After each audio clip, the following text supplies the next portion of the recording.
So we kind of crammed a lot today into one list, but I think a vast majority of the people we have on here, the first part of the list for staff are people that are just kind of status quo budgets. And then towards the end of the session would be people that are actually making additional requests. And we reorganized it a little bit just because the police department is also having their commission attending. So we wanted to move them up a little bit so they're not waiting until late into the evening. But so I think a new email went out, just switching the order of some of what might be the longer discussion, police and youth and family and health. So with that, I suggest everybody, hopefully you got your binders. I know there had been some pages revised. There's also will be an additional update on Monday when the library comes to present that they ended up having some additional savings in their budget. So these aren't the latest and greatest numbers that you have in here. So there will be some changes to the library's budget that will show reduction, which is great news. But with that, I think we'll just start off real quickly. And, you know, I thought start with the selectman's office and risk, and Lauren can kind of walk us through that. And I think also, Stacy, if it's helpful to give a shout out about what page. Yes. Yeah, because that's always the challenge. I know we have a table of contents that we can look at, but it's always easy if everybody just you shout out right away what page we should start on. Okay. Yes, Kristen wrote down all the page numbers for me to help you guys. So Okay. 54 is the selectman's office. Okay. So page 54. I'll also share the page on the screen. You're the best too. Nice job.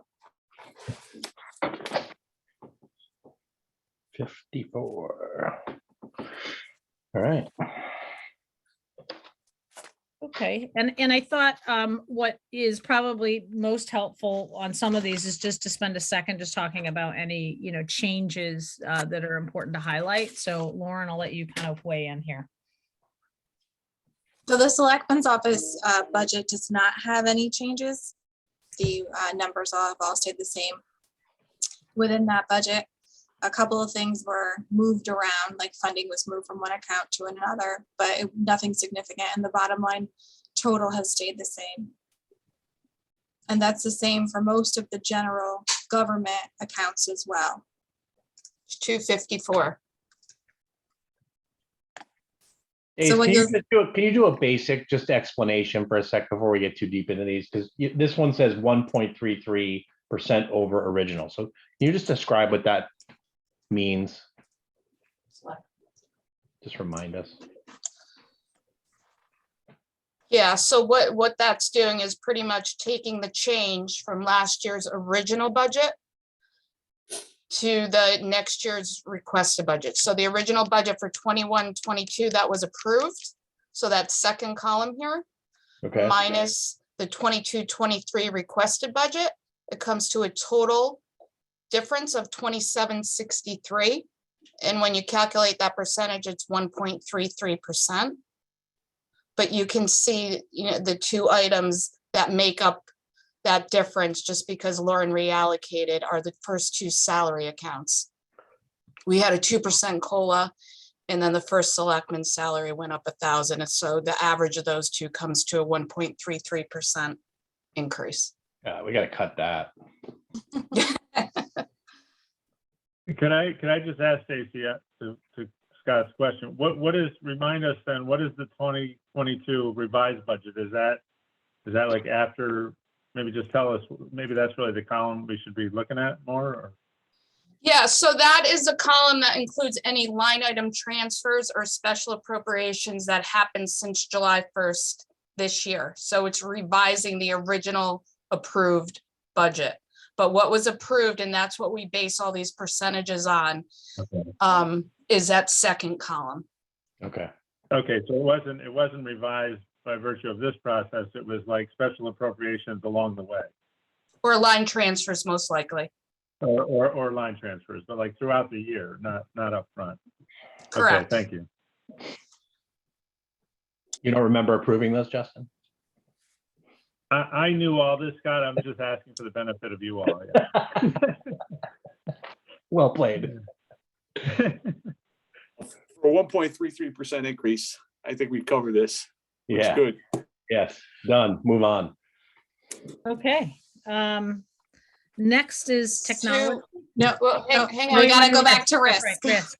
Risk, I forgot, yep, So 254, which is. it's kind of a mixture yeah. in here. So there's a few different line items that Lauren will talk about. Yeah, Page 254. Yes. so these are the general government line items, and for the most part, most of these stayed the same, but the ones that we need to highlight are the general insurance and workers' comp. So we did have a slight increase on our insurance premiums for next year. Kerma originally came in with a 5% increase on the LAP, but a negative 7.5% decrease on the workers' comp. And I negotiated it down to a 4% increase on the LAP. And then we also do have that additional cost now of the standalone cyber coverage that has to get built into the budget. So there was an increase on the liability insurance, but once we took the savings on the workers' comp, the total insurance package increase is 6,000 and change. What's that huge salary increase, the 92,579? Did you already say that? Now, that's probably one of the things I don't do on this list. So that is a salary adjustment line item, Scott, where we do build in some COLA. We don't put them individually into the departments. As you know, that's one of the reasons why the revised budget on the selectman's office was different from the original budget, because once the budget passes, we start July 1st, then we'd go and do line transfers. So this is an item that happens every year. We put COLA adjustments in there and some other miscellaneous salary adjustments. But when we look at the total salaries in total, I think it'll make more sense to you. Okay. But I do want to back up also because Lauren did mention the workers' comp. So I'm going to go to page 216, just so you could see where she actually saved money, not only spent money in the LAP insurance. So you can see this 14,000 is the savings for the workers' comp.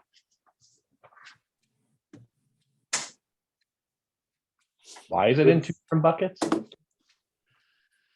Well, the workers' comp is covered under employee benefits because it's more a benefit for employees, and the liability insurance is under general government because it's just a cost for the facilities for the town. So it's just a different department in our accounting system. Just never be sick, Stacy. Never be sick.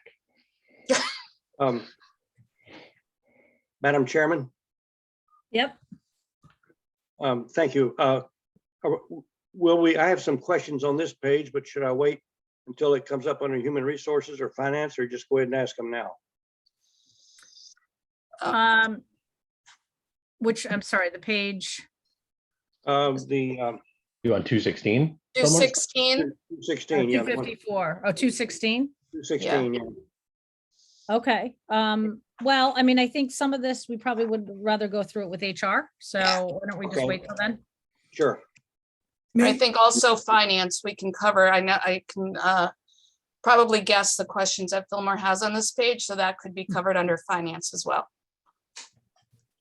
May I just ask a question back? And I know you gave it an answer to the salary adjustments, and I know what that accounts for. But we're gonna see why there is almost $100,000 increase to that. Is there one quick answer, or is this something? Some of that's related to the reorganization plan that we've discussed. And some of it is just, where we talked about certain personnel getting, with new positions, readjustments in their salaries. And then some of it is, as Stacy mentioned, the COLA. And then there was also some step increases in there, correct, Stacy? Yeah, increases as well as contractual increases that are estimated at this point. They're open. They're not settled contracts, so we kind of throw that number in here. So that's included in the 8150. Okay, thank you.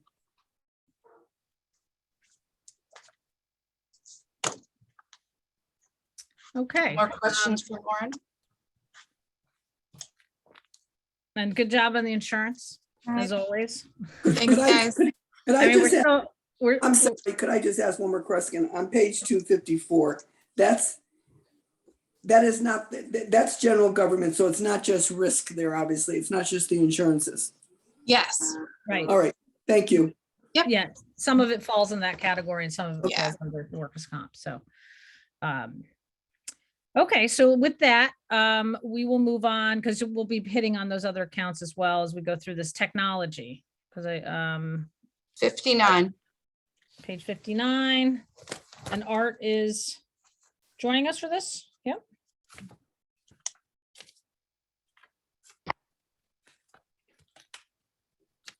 I've missed these binders.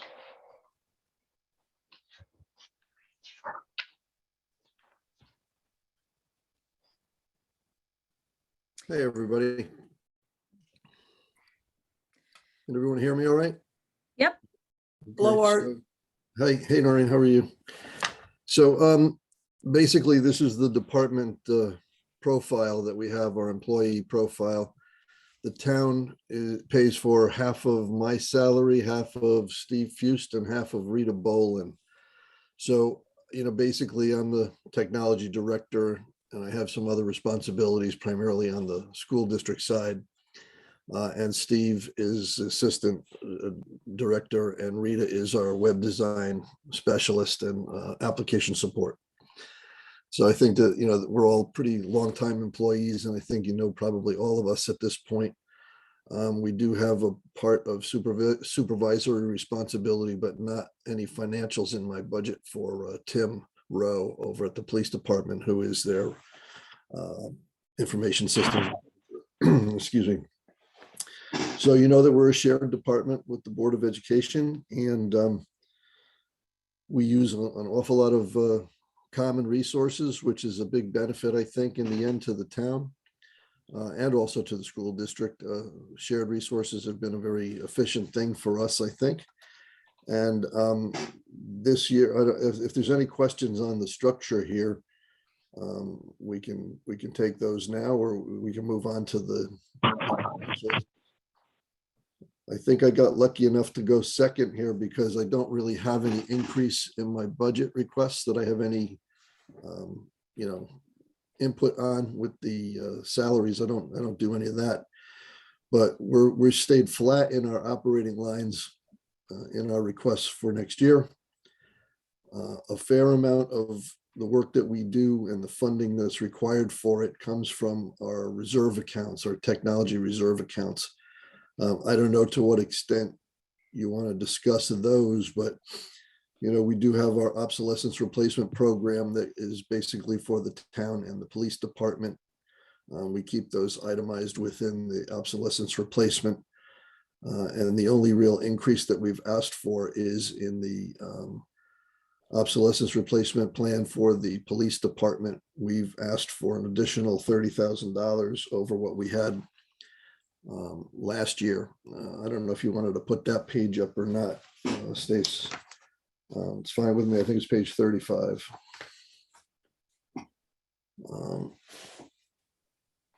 And you can see that we currently have a $75,000 line for the police obsolescence, and we're asking for the 105. That 30,000 is related to the cloud storage requirements for body cameras and in-vehicle video. And for those of you that were on the Board of Finance meeting last night, we had a discussion about that, where the chief brought that project to light. So that's really all I've got as far as routine operations. Is if there's any questions for me, I'd be happy to try and take them. Nice job, Art. Thank you. Yeah, I have a quick Oh, go ahead. quick question, Art. Did we want to talk about the telephone account? The telephone account, that is an increase in rates for additional services for capacity at various locations. We've increased that. That includes our data circuits in the telephone account there.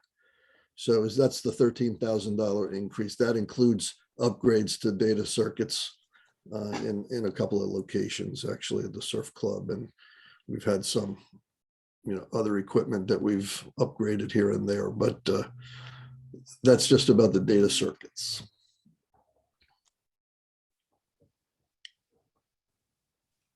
I would just comment that I know, I think last year, or didn't we increase your budget slightly because of obviously the, so you kind of had a little bump last year because of all the remote, access that we were creating for the public and some of the new applications that we were taking on and things like that. A lot So, of communications applications also. That actually, Yeah. I think, went into my professional technical on right. that. But, yep. That was So, last year's increase, and yeah. we're staying flat with that. Which is great. So we've kind of absorbed some of that now, and we're able to kind of just sustain the budget the way it is at this stage. Okay, and we also do, I want to say that his department is helpful in that there are some Board of Ed people that pitch in when we need them. I know Cassie she's 100% Board of Ed, correct?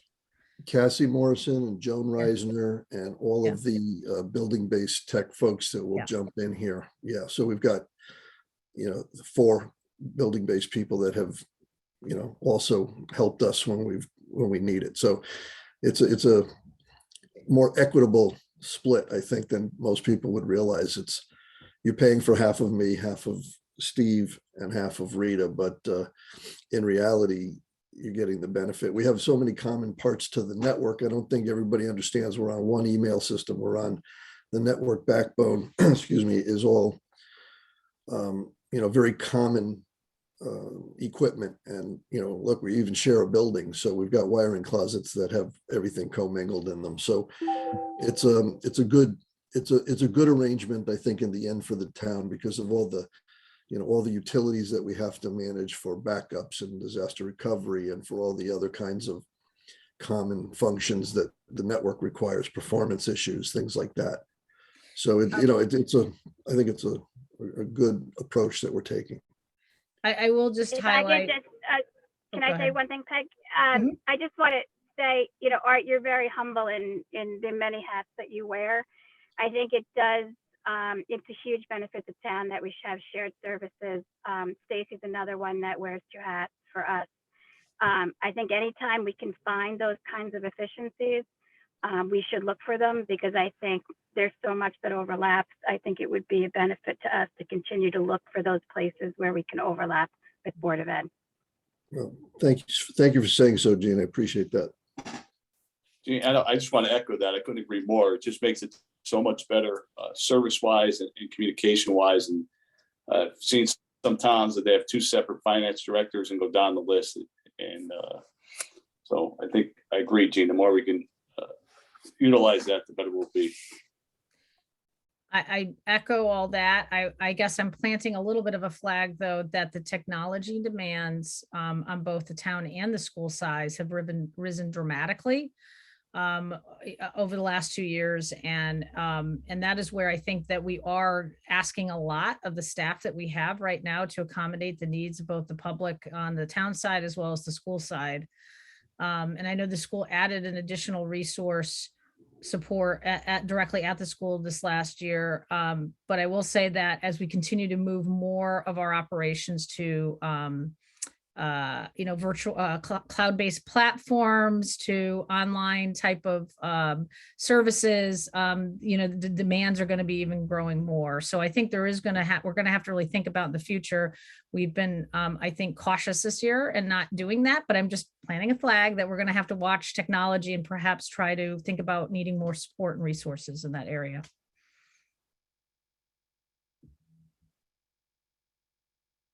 Any other questions for Art? Nope. Okay, great. All right. Thank you very much. All right. you. Thanks, Art. All right. This is not a question for Art, but just a process question, Peggy, for you or for Stace.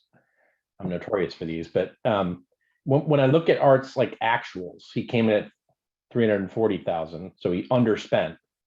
So why wouldn't that be the new starting point, versus going back to the previous year if we underspent? And this would apply to any budget. So the actual column, Scott, is only for half this fiscal year. So that's only actual year to date. Oh, okay. Yeah.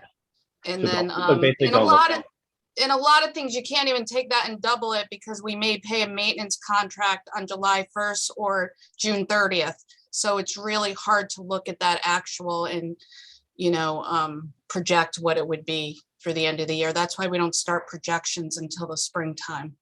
We're going to spend it, Scott, but I promise we'll spend it carefully. Well played. It's just helpful to know how budgets were used and were they used to their fullest. So Right. it's hard to interpret that from these numbers, I guess. Yeah, I mean, the column you can look at, Scott, the 2021, that's Yeah. the last full year. So that Okay. was fiscal year 20, July 1st, 20 to June 30th, 21. So that is a full fiscal year. But Okay. if you look at the 22, that's just half the year or whatever point we ran the report. Okay. Cool. Thanks. Okay. So thank you, Art, very much. Moving on to facilities. And page number, please. 104, and I'm not sure if Bill McMinn is here tonight. Oh, he is. He is. Didn't we just cut his whole budget? Better not. I think if you don't show up, that's what happens, right? Right. Automatic deduction. Okay. All right, Bill, another shared service, which we get a lot of bang for our buck on facilities. I will say that. You're here. I'm happy to go over the employees and what we do. It's the same. We just shuffled some hours around and condensed some people, but it's the same hours. Would you like me to go through who does what and go through the different people? I mean, I think a lot of people are familiar from previous budgets. So if there's no specific questions on that, maybe we just go to the budget. I'm thinking the same thing. I just wanted to not go through it unless everybody wanted to go through my personal staff. I could definitely do it, but nothing's changed. The number of hours are the same. Same with our facilities budget. I kept it flat. We're facilities, we'll make do. We always could do more. We could always fix and make, more repairs. That's where we do it in our plan and cycle maintenance. That's where, really we could always increase the funds there and be more aggressive on, improving the buildings. Those are things that don't have to be done, such as painting, carpet, lighting, those sort of things. Utilities, I put a 2% increase on utilities, both for the town and the schools. I did the same for both. But that's something I will say that Bill, as we use an outside advisor on our electric, which is our largest utility cost. And we spend a lot of time, and Bill spends a lot of time trying to think about how to get those electricity costs down. And, we had several calls, I know, with our advisor this year, because COVID kind of threw the wrench. Everything was very unpredictable last year, right? This year we're in a little bit more of a normal period, but then natural gas was kind of the one that was out there, which is not as big a part of our budget. But I think you're comfortable with the 2% estimate. I am, you never know, we fixed on our biggest is the utilities for electric, but we still have to pay the adjustment that happens with CLP for the distribution over the lines. I think we'll be okay with the 2% unless something crazy happens. We also work really aggressively with our energy committee on trying to do not just energy conservation, but conserve with green energy. So that's a big thing that we've always done, and happy to keep continuing to do that. When we did do COVID, though, we did sort of throw out improve the energy efficiencies for more outside air. That was the big deal, is to bring as much outside air as we can. So I would say we're less efficient than we used to be. I'm happy to go through any line item or, go over any specific issue, but really we kept it flat and status quo. Billy, did we see any improvements from the solar grid at Polson, the new one? Oh, So- that's my favorite subject, Billy. Yeah, so I haven't really been analyzing the solar. I know Woody's been hawking it, and I haven't really talked to him about it. But it really is it's not really an energy savers as much as a fixed rate that we're gonna have for a long-term savings. It was a modest savings, I would say, but I think we really did it because it's green energy and we're looking for a long-term energy savings and commitment. So I think that's the key to that. And, you know, I think we should do more and you know, I think it was successful. You know, I wasn't happy with the schedule, but other than that, I think it's been a very successful project. I think to Billy's point, it's just not about the money. It's really just about what's right in terms of the environment and the town and consistency within budgets. Yeah, because you know, I know that Beryl, you know, O'Hills was, you know, up to 110 and then it went down to, I think, below 50 and now it's back coming up again. So, you know, the utility rates are going to be fluctuating. They're so unpredictable, but I believe they're going to continue to go up and now we have a fixed rate. So I think the long term is the savings and the right thing to do. And a great science project for the kids. Yes. Okay, thank you. Any other questions for Bill? No? Okay, Thank you. Have a great evening and thank you for your time. Thanks, Thanks, Bill. Bill. all right, thanks, Bill. Okay, moving on to the finance department and the assessor's office. Okay, I'll start on page 67.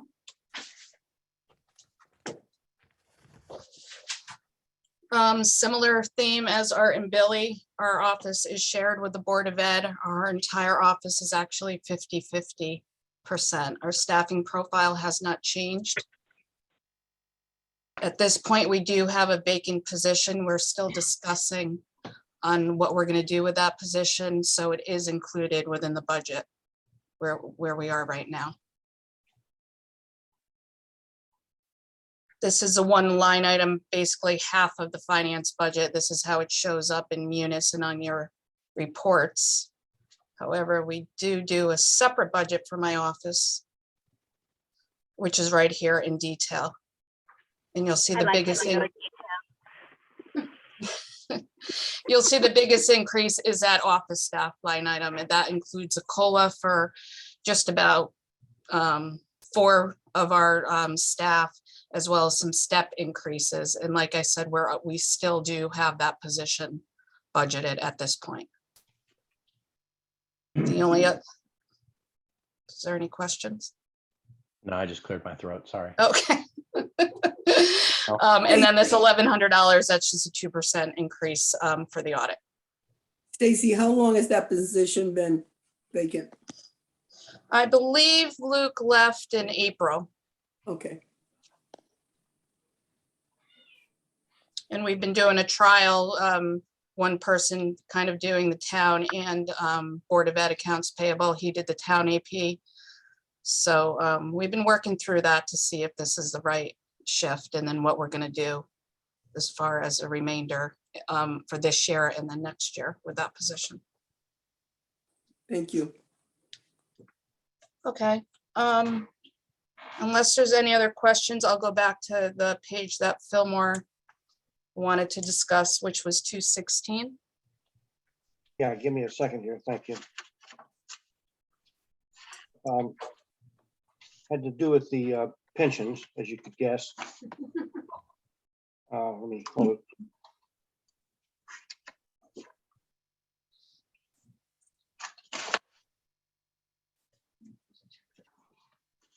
Okay, yeah, the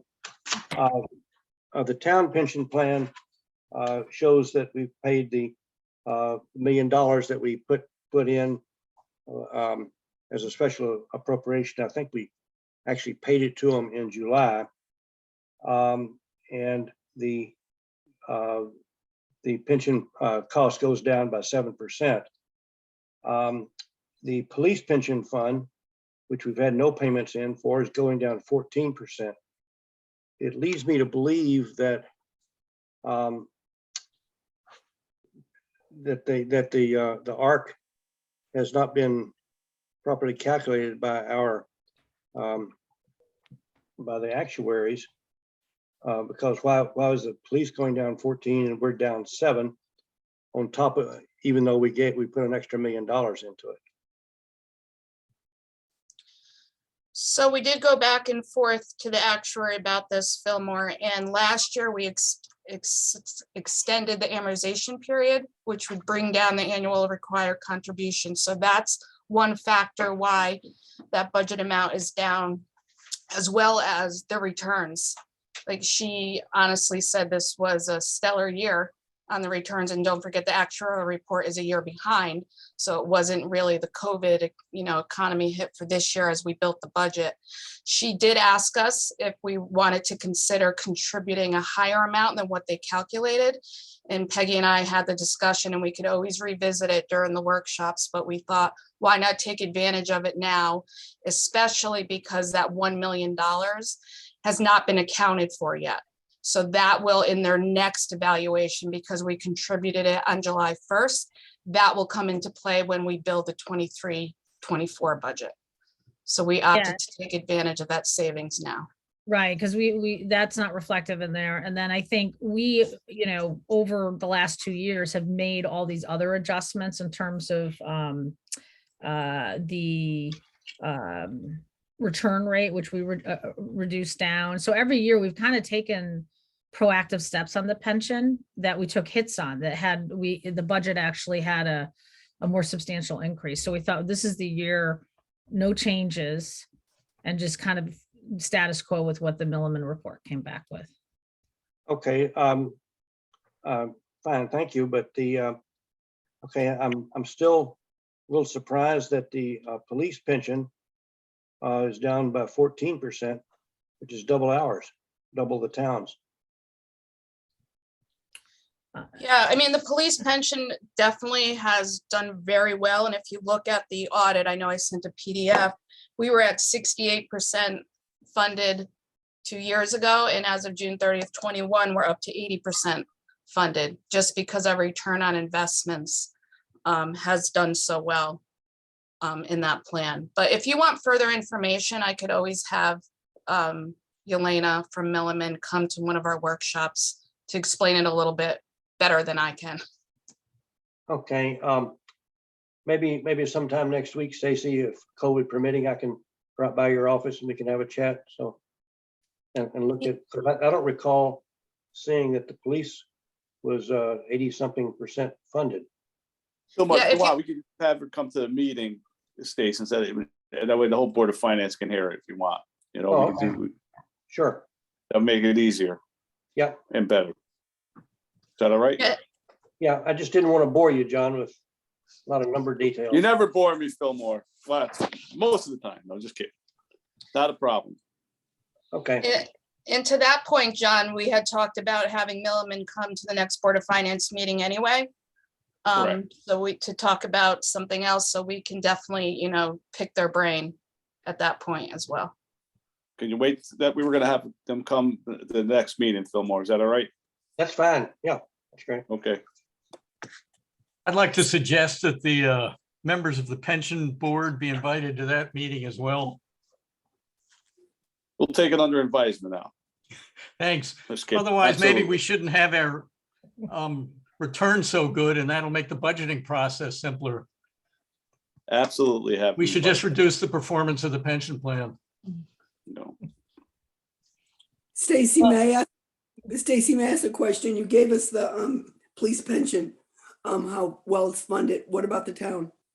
The town was 66% the year before. It is up to 77.5% in the most current audit. And the Thank you. 77 does not include the $1 million? Correct. Right.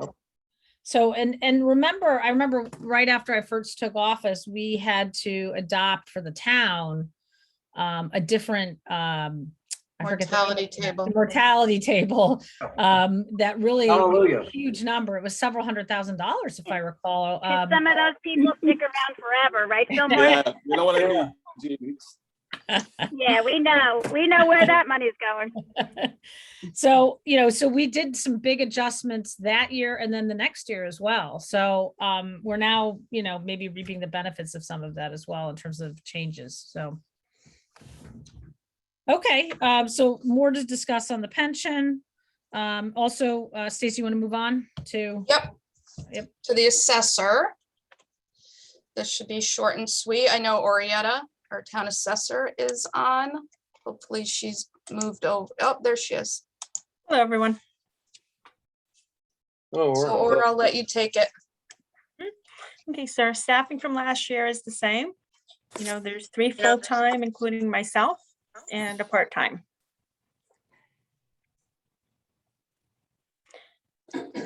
And as far as for the budget, the data processing was increased, and that's what was all contractual. The mapping, the $1,200 in the mapping was increased, but also that was a decrease with the engineering department, Public Works. We share the expense for GIS, for mapping and GIS. So the assessor's portion was an additional $1,200. So that was reallocated. And you will see that decrease in the Public Works budget. Mhm. Yeah, if anyone has any questions for me? How do you do all that work with that limited staff, Orietta? We get it done. Yeah, you do. And Lots okay, of extra hours. Yeah. Just one thing to remind everybody is that on the revaluation reserve, Yeah. you know, we have the reval, is it 2023, Orietta? Yes. Okay, and what we ended up doing last year, because I think there was a view that we didn't have enough money into that reserve, we ended up putting a special appropriation into that, so we were able to kind of keep the annual contribution steady still for this year. But are you confident you're in a good place with that now, since we made special appropriation? Yes, yes, we Okay. are. Okay, great.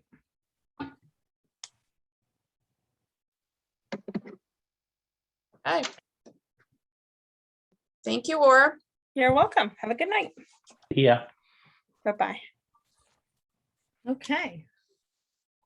Okay, land use, page 176. Cruising along here.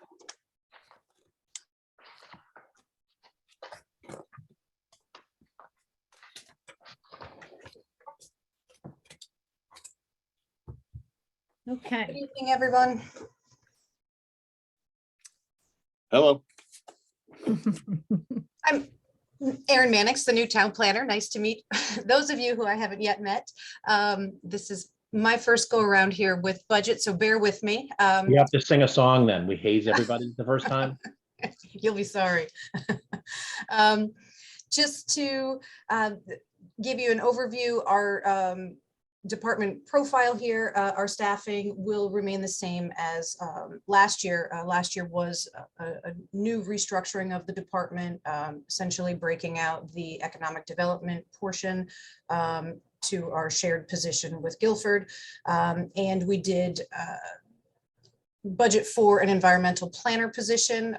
As I started in September, I did begin this process of hiring, and we were unfortunate that we were not able to fill the position based on our applicant pool at this time, but we will be continuing our search into this first quarter here. And hopefully relieving John DeLaura of his part-time or temporary duties as the inland wetlands officer. And we shall hopefully be following this proposed staffing shortly. That being said, we don't have any increases proposed in our budget from this previous year's approved budget. Most of our expenses are related to staffing, continued education and membership requirements, and as well as legal notices. And in addition, our clerking responsibilities for our various commissions and boards. Other than that, I don't have any proposed changes. Do you have any questions? If I may, yes, please. I'm looking at your at page 176, which lists the names, and I see that Maria is currently working 35 hours a as your land use assistant. And Correct. this is, and she's continuing next year. And this may not be your gig, but if somebody looks on page 188, the building department, Vinnie Garofalo also has Maria working 35 hours. So I know Maria is extremely hardworking. But Not that hardworking. 70 hours seems a little much. You catch it all, Fillmore. You are correct, Fillmore. Yeah, that was a Maria- change that was, that change, there was a switch last spring where Maria went, once Mary retired, and then Maria became full-time in land use, and then Sarah became dedicated to Vinny and to Sam. So they just didn't update the chart, it looks like. That's fine. That's Yeah. So I'm glad she gets a little bit of time off. Thank you. Thank you, Fillmore.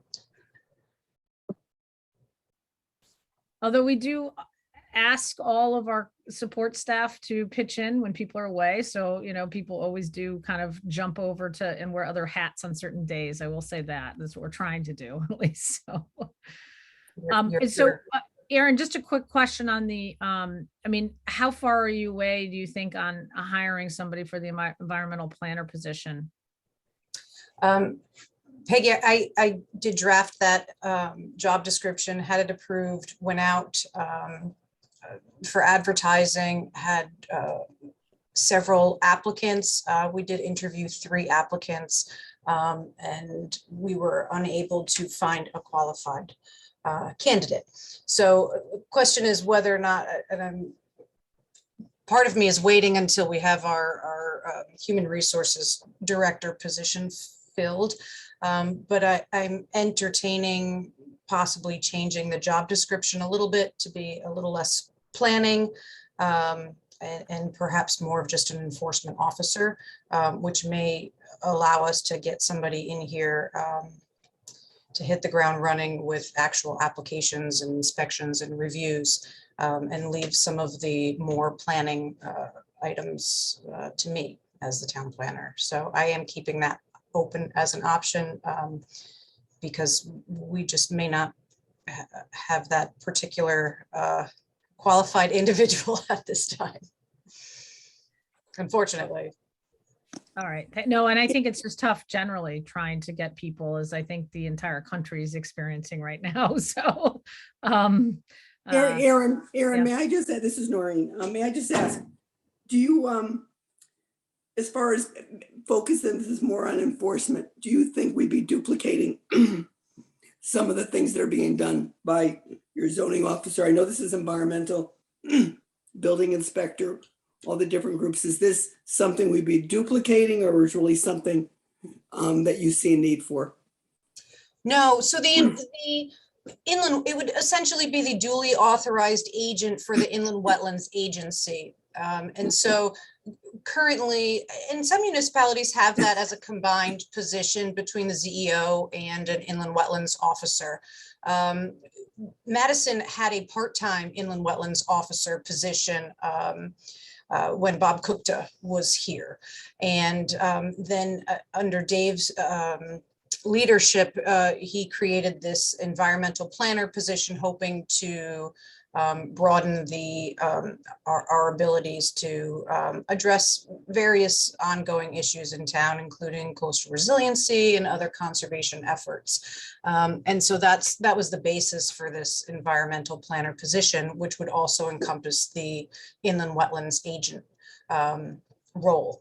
Although I myself am trained to be and certified as an wetlands officer as well as our ZEO. So we're well covered currently to manage the workload. Although I do know that John is looking to, I think he reluctantly took those responsibilities on a few years ago to serve as the wetlands officer. And he is hopeful that we do fill this position to relieve him of those wetland responsibilities and let him go back to his zoning hat only. So I am cognizant of that, but if we could find the right individual, I think it would be nice to have this extra level of environmental planning. And should we not, I am prepared to restructure that position so that we can have a full staff and divide the workload properly. Aaron, thank you. And right now it's John that's going to inland wetlands meetings and commission meetings and all. You're not getting, you don't have that to have that responsibility, I hope. I am joining him at those meetings now, only because of some applications that are also going to be coming before Planning and Zoning Commission. So kind of following them from the very beginning. But prior to my arrival, John was doing all of those on his own. Yes. Okay. Thank you. Sure. Okay, great. Also, I just want to comment, Danielle, I don't know if you saw my message. Cindy Bruckheimer has been on for a while, but she was listed under Madison newcomers. And so she needs to be promoted to a panelist. She's on the Board of Finance. So I don't think Danielle had seen that. Okay. Hi, Peggy, sorry. that's my fault, but Cindy did text me that she was on, but I just noticed the same thing, that she was on as Madison newcomers. I Thank do you. want to compliment. Thank you, guys. Yeah, Good she job, wasn't, Danielle. sorry, she wasn't on my list. Sorry about that. Okay. It's my, she texted me, it's my fault, That's $10, John. at least. Can't Well, find there's good a lot help of these violence days. here, Katie. Okay, any other questions for Aaron? No? Okay, great. All right, Thanks, moving Aaron. on to Public Works. Peggy, if we could do economic development as well. Oh, okay, I didn't see on there. Yes. No, please. Lauren revised it late. Okay, sorry. Page Okay, 186. Great. 186. So welcome, Sherry. This is your first budget with us. And so I don't know if you've met, I think you've met a number of people on here, but Sherry, if you want to go ahead. Well, thank you very much. So it's nice to meet all the rest of you that I have not met. I'm Sherry Cody, the new Director of Economic Development. And you probably know that this is a new position that Aaron just mentioned was split off from Planning and Zoning. You share me with Guilford, so I'm part-time here in Madison. This budget is 100% flat, and I inherited it. So it is, you know, that $13,979 under, with a little investigation, I have learned that that covers some secretarial services for the commission, as well as memberships for CEDIS, which is our state economic development agency, and chamber membership, as well as any funding that the commission may need for studies and or marketing efforts. So happy to answer any questions. I will say that one of the things that we have under ARPA is, you know, Sherry's is part of the ARPA funding that we've approved for 2 years for her position, which I think is great. And there's also a number of initiatives under ARPA funding that we will be pursuing under economic development. So we're not seeking budget funding for some of those, including like a planning document, as well as a downtown wastewater treatment study, things like that. So we're keeping that out of the budget process right now. Any questions? No? Okay, great. And Thanks, just, everyone. I have to say to Sherry and to Aaron, since they're new to this, normally you get a lot more questions, but this group is so experienced this year in terms of our board members that most people on here, except 1 or 2, have been through this process multiple times. So Cindy, I think, is the new person that has not gone through it. So, but so you do have a very seasoned group of people here. So that's why they're not digging in so much this time. So, Thank you for making it easy. so, Nice to all meet right. you. We also love when you start the word with flat. Yeah. So, Hard to argue right. with that. okay, so so now we'll move on to Public Works. Page 98.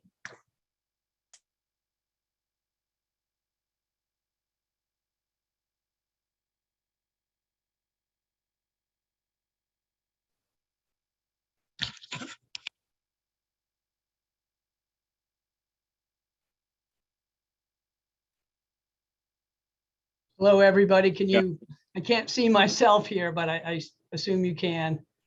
We can see you, and we can hear you, John. All right. Let me just start out with the word flat. So this is the, Thanks, John. You can go. okay, thank you. So this is my staffing profile. It's remained fairly stable over the last several years. Just real briefly, the top 4 lines is the administrative staff. The third line down, the engineering assistant, was a position that was filled last fiscal year. It's a position that the department has had historically and then had dropped off for a few years.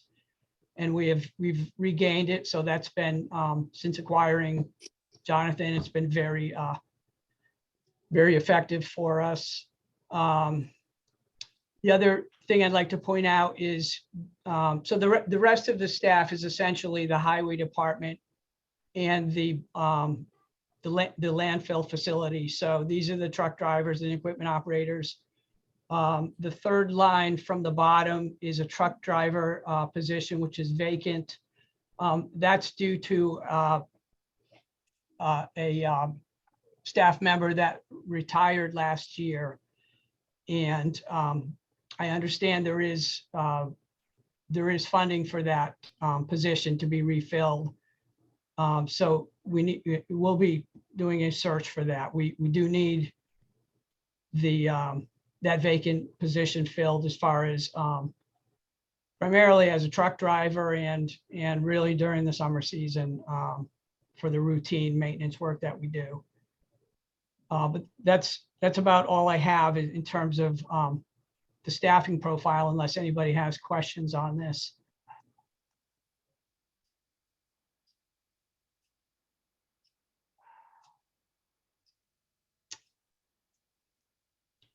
So this is the budget, and Public Works is keeping this flat from last year. You can see that the negative $1,200 in there. Orietta spoke about. This was for the shared mapping services between the 2 departments, and that's been reallocated to the assessor's department. So it's all the tax map maintenance is all carried out through that department. But that's essentially it. No changes on the budget from last year. John, can you just talk about paving briefly? Because I know that there's like 3 different buckets that you use for paving. And one of them is from this account, right? But this doesn't really cover all the money that's spent on paving. Yes, so paving, we fund some of that out of these operational accounts, and one being the pavement overlay account, which is about 3/4 of the way down the page, 153,000 budget. The other account that we use for paving money is the line above pavement overlay, materials infrastructure. We typically use 75% or so of that funding. It's 153,942 balance to go towards paving. I'm sorry, no, it's 196,000 is the budgeted amount. And construction services, at times, depending on other work that we're doing for maintenance of infrastructure, sometimes we use some of that funding to go towards paving. So those are the 3 basic accounts. There's Town Aid Road is state funding that we get each year typically, and some of that goes towards paving as well. Most of that goes towards paving. And but the brunt of the funding for road paving is out of this CIP major roads account, the second line item. And that, so on that schedule, that's proposed to go up I think it's 60,000 every year until it reaches $1 million funding level. That's been carried for the last several years through CIP.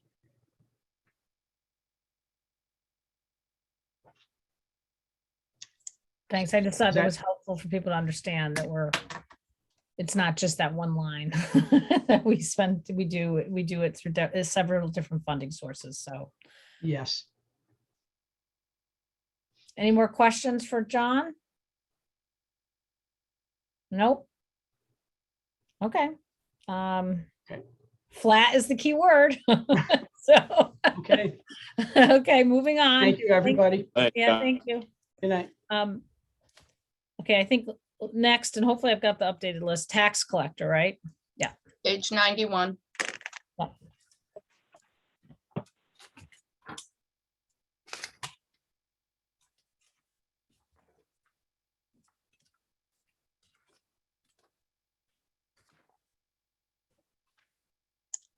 Danielle, we need Colleen.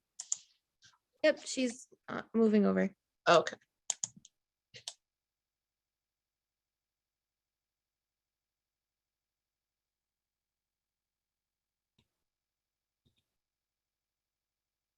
Everyone.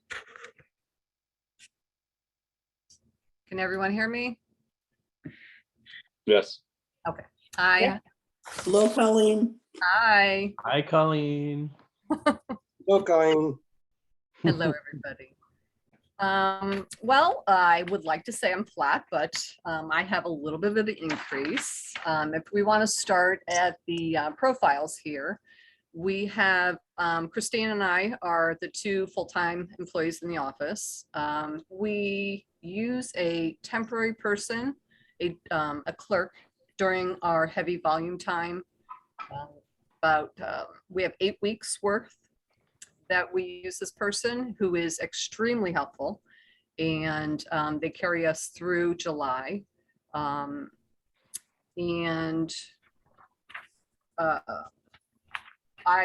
One of my requests, if I could just jump right in, is to have this person continue throughout the year.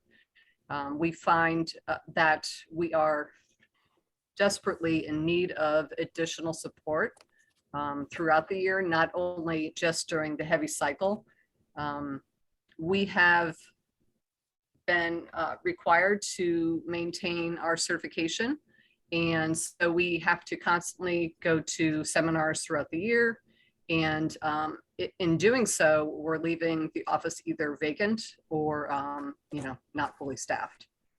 So that would be extremely helpful. The other increases that we have are just contractual, data processing, postage increase, some minor increases.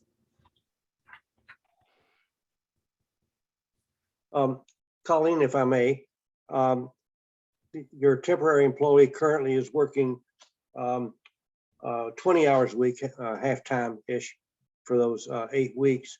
And you're requesting that the remaining 44 weeks be at 12 hours, which is a third Correct. level.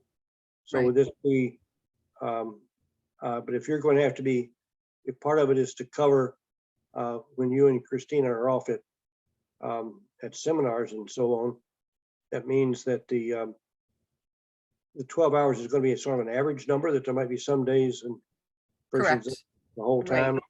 Right. So it'd be flexible. Having some flexibility to work, either, depending on when, the seminars are being held, or if we have a conflict with like vacation schedules, if someone were flexible enough that would be able to, offer support, that would be great. I had a quick question for Colleen or Stacy, and I'm pretty sure it's more than that, but when did the benefits kick in? Is it 25 hours? I don't remember. 32, 30? I believe. 30. 30? Thanks. So I will say over the years, this department has not had any increases or very little. I think 2 people in that department probably is not enough. I think 2.5 is good. And I do think people that collect money should get something for the town. But I do honestly believe this is a minimal increase. And I think they do need more manpower, woman power in that department. And I think this is a fair ask for this department after all these years. But I just want to make sure, was that on camera? And wow, Gene, nice. I know what I'm talking about, Scott. You clearly. Not my Hey, first leave our rodeo. Board of Finance members Not alone. your all first right? rodeo. Nice. Well, she does bring in a lot of revenue. I will say that. Mhm. Uh-huh.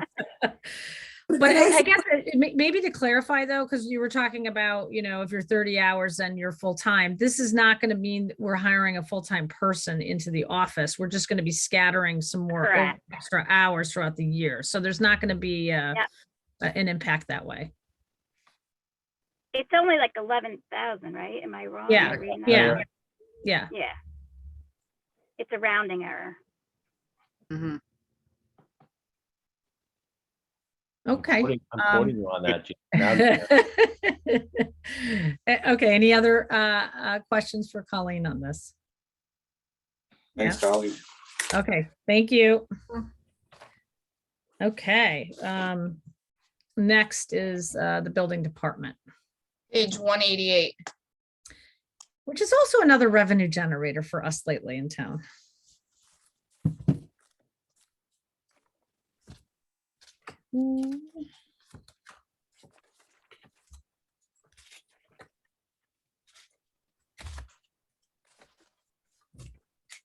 So this begs the question, does Benny have have an administrative assistant or not? Yes, he does, Sarah. And I'm sorry, who? Sarah, and he shares that with the fire marshal. So sometimes they show them all in one department, but the reality is they're sharing. So he must be in the building budget. Is that correct, Stacy? But then and not Sarah's hours are not in Sam's, right? Right. Right. And so he just wants to add, he's requesting, and well, he can talk to it, but additional hours for Sarah. Yeah, Sarah is on the building department budget, but for purposes of that, but she's helps with the fire marshal and myself.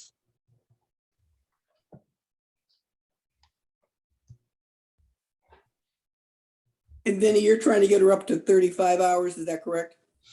Yes, I've been trying to do that for a couple of years now. I mean, I realized the cutbacks from last year, the COVID and whatnot, but we're extremely busy, as my revenue clearly shows. We're like 340,000+ over anticipated last year, and we're probably going to be pretty close to the same by the time we get to this year.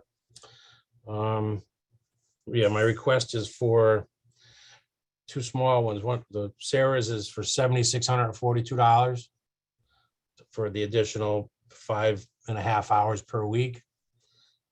And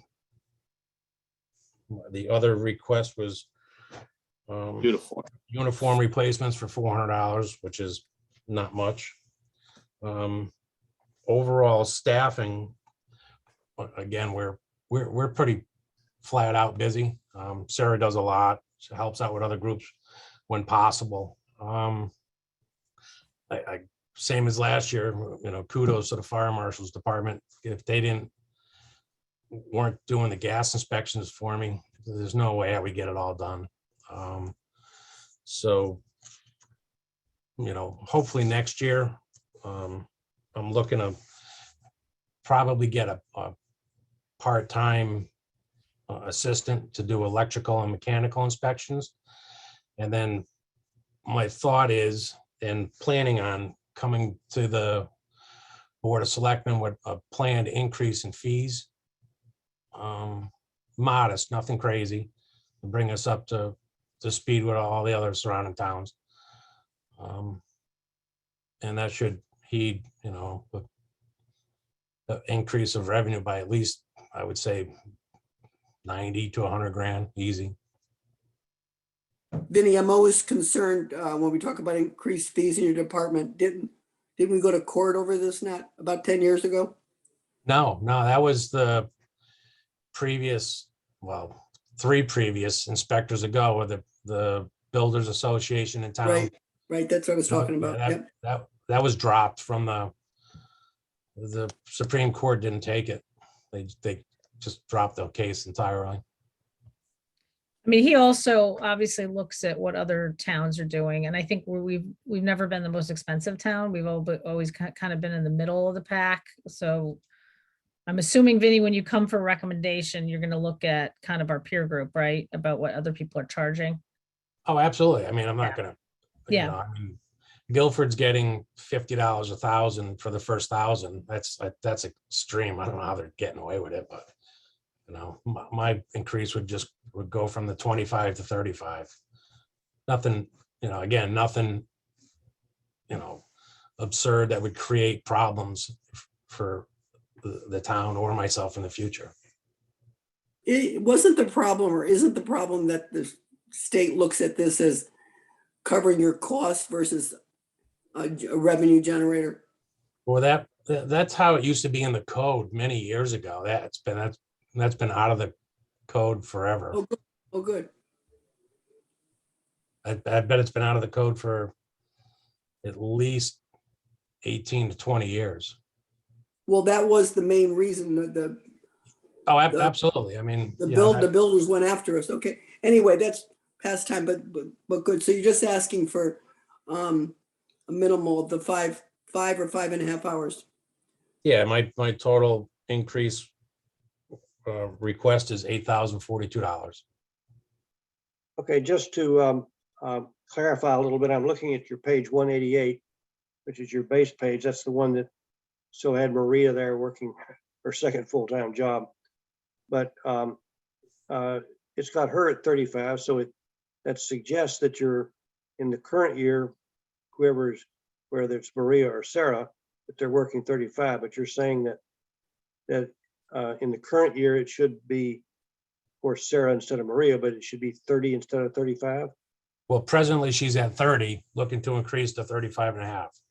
But look at that page. It's approved budget. Oh, yeah. It didn't get fixed. That's a typo.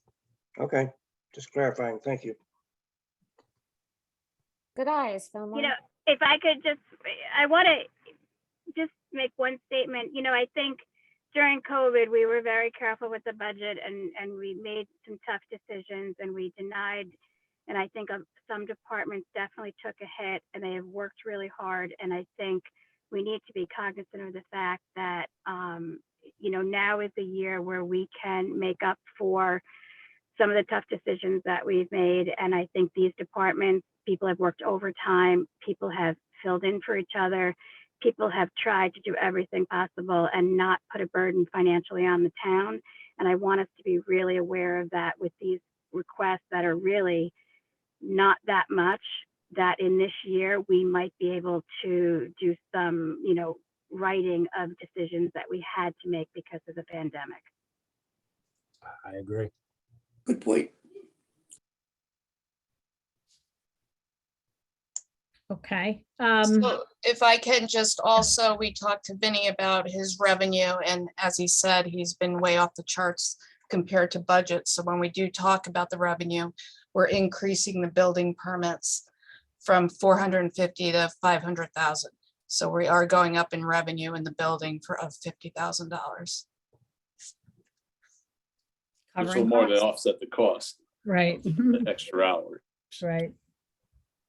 Well, I think also remember, this is I would call a customer facing role, right? This is direct, serving the community directly.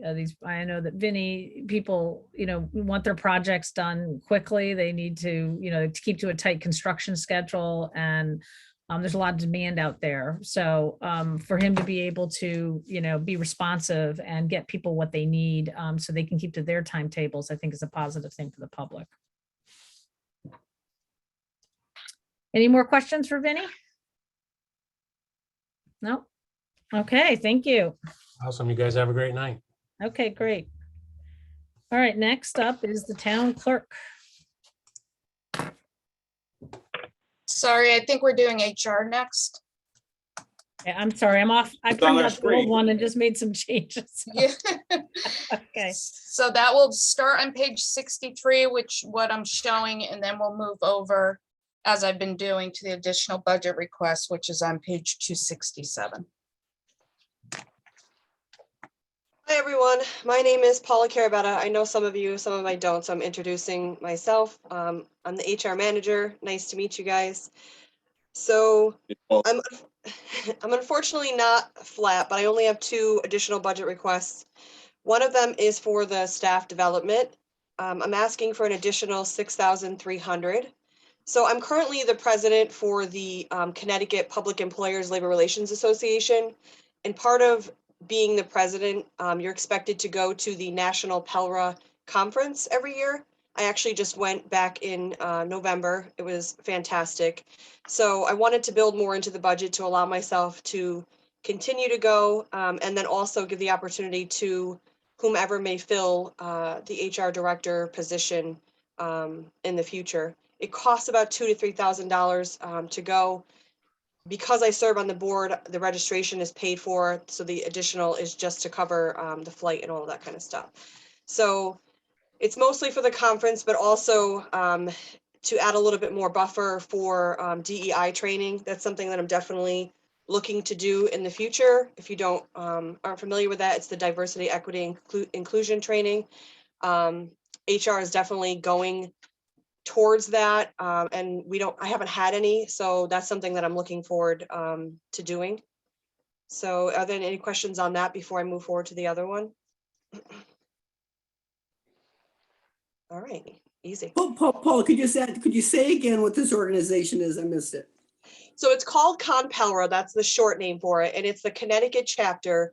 There's the national PELRA, and then there are 22 state chapters across the country. Connecticut has its own chapter, and I'm the president, and it's all labor relations. So it's called Public Employers Labor Relations Association. It's all HR professionals that are part of it. And we get together pretty much every month to every other month, and we put on conferences, different seminars, workshops for other HR professionals. We bring in speakers. It's a really amazing group. When I first started here, I was looking for something that could get me out there and network and get familiar with other HR professionals because I didn't really know anybody. And I heard of this, and it's been absolutely fantastic. So I moved from being just a board member to vice president to now president. So I'm currently serving as that. Excellent. And then my other additional request is for the legal notices. I'm sure most of you are familiar, but we are having vast issues with trying to hire people. We used to be able to just put it on our website for free and we would get multiple applications. Now we hardly get anything. So this 3,000 is to cover the cost for Indeed and then also CCM, in addition to any other sites that we may use, but those are the 2 that we use the most. So it costs $150 every time you use CCM. And then if you use Indeed, it could be up to $500 per posting, depending on how many hits you get. So I wanted to add more into this to buffer it because we're definitely going to have to utilize those websites more than we ever have before. And that's it. Okay, great. Thank you, Paula. I just add one thing. Paul, I want to thank you. I know you've been doing both jobs since December when Deb left. Not only did she leave, but right before she left, she had COVID. Yeah. But so thank you for stepping up and doing it all without any complaints. And we're so fortunate with the staff we have, and you do exemplify that. Thank you so much. No problem. Thank you. Okay, great. Yeah, thank you so much. And moving on to, now we're doing town clerk. I don't know if I have the update. Yes. Okay. Yes. Page Okay, great. 74. 74.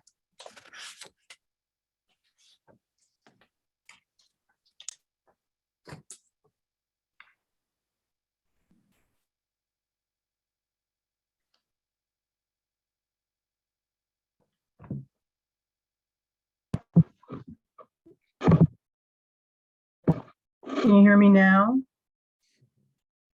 Yeah. Okay, great. Hi, Nancy. Hey, everybody, how are you? I was wondering actually if we can also bring Jim Newton in. He'll be going on right after me, but some of our things overlap a bit. He's here. I believe I moved him over. I'm here, Nancy. And we should just tell people that Jim Newton is our registrar, one of our register voters. Doing a very good job, by the way. Thank you. I think Nancy's frozen. Uh-oh, that means Jim's in the hot seat. Well, we could start with registrars. How about, do you want to do that? And then hopefully Nancy can relog on or something. She does look frozen. 78. So that would be page 78, and we also have an additional budget request on 268. Okay.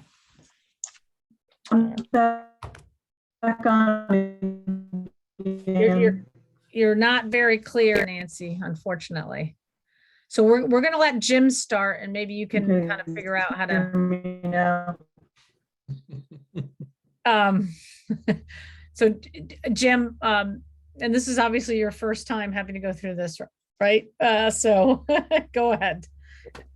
It is, and I'm going to try to change the buzzword from flat to outlier.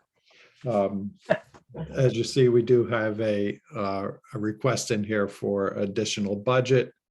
And the reason for that is I learned pretty promptly after having taken this position that compared to other shoreline towns that are really same size as us and operating the same department with the same staffing, we are considerably an outlier with regard to the salary for the registrar's office. So we've done some reshuffling of the budget to minimize the effect, but there is a request in here for an additional $10,000. And that would bring the department in parity on average with other towns along the shoreline, such as Avon, East Lyme, and Guilford. And even though the registrar salary we're requesting would not still even be close to those other towns, what we do in our town that they don't do is we use our deputies more. And so far in my vast 1-year experience on this job, I find that having knowledgeable deputies has proved useful. So I'm not proposing that we reduce the deputy's salary, but that we do bring the department into parity with other towns. And so that's the reason for the request for the increase for salaries.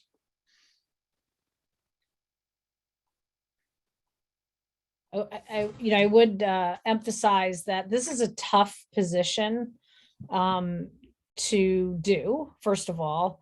And I think it's even more difficult, to get really good people to want to do it. So we are fortunate that we've been able to recruit some replacements, but, I think this is a critical position that we really need to be competitive in order to attract people to do this kind of work in town.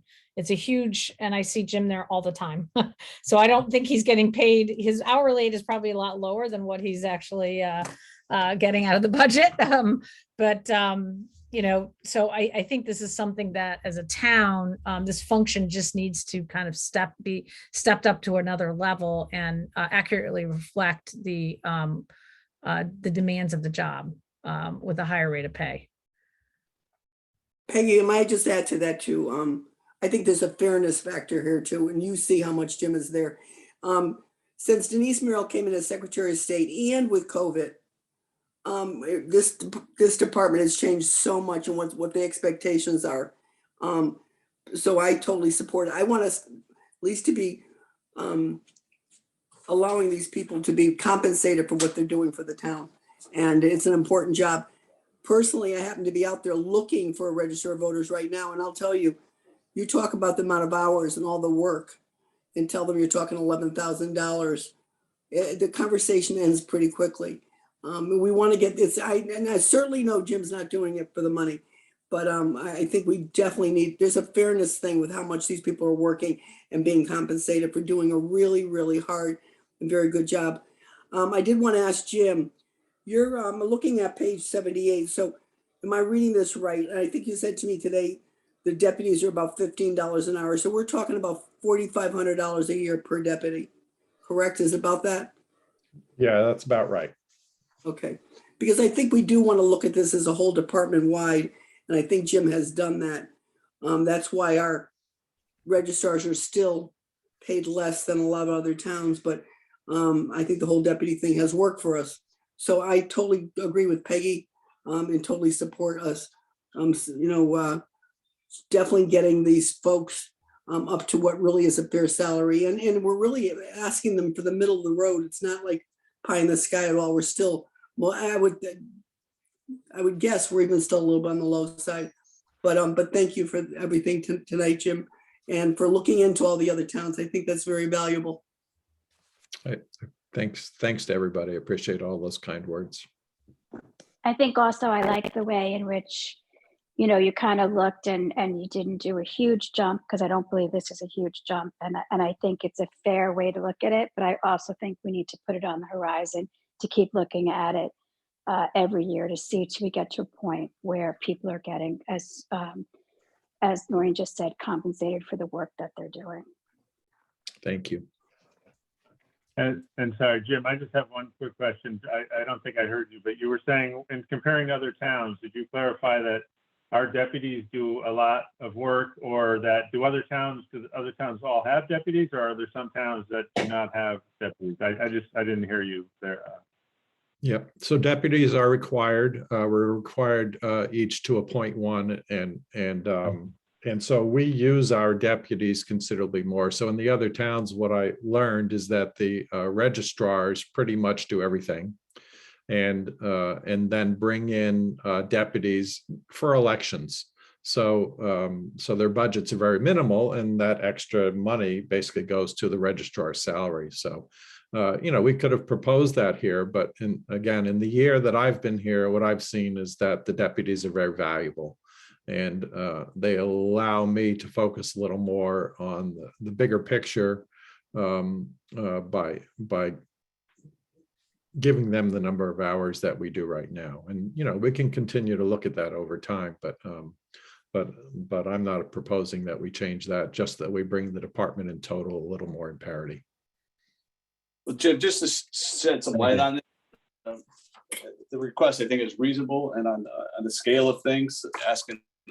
No offense to you, on the budget that's proposed, is compared to a lot of the other people that came before you, the numbers are a little bit more significant in terms of their total budget. So talking $10,000 possibly on an $80,000 budget, give or take. So I have no issue. And John, this is Noreen again. When you talk to towns our size that have registrars making $23,000 to $30,000. This seems very reasonable. This seems very reasonable. I know. Actually, somebody.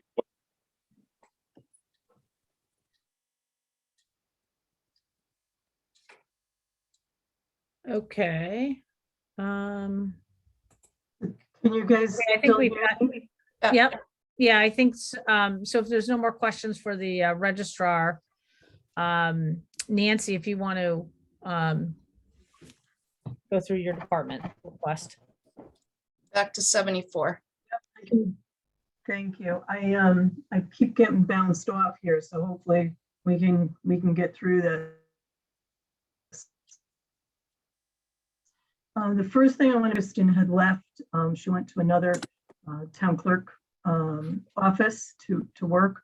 We have filled that with Laurel Honowski, who's turning out to be great. She's really only been here just a week, and we're really pleased with her. That's actually going to save us just about $177 per week with that new salary, and that's pretty much the same.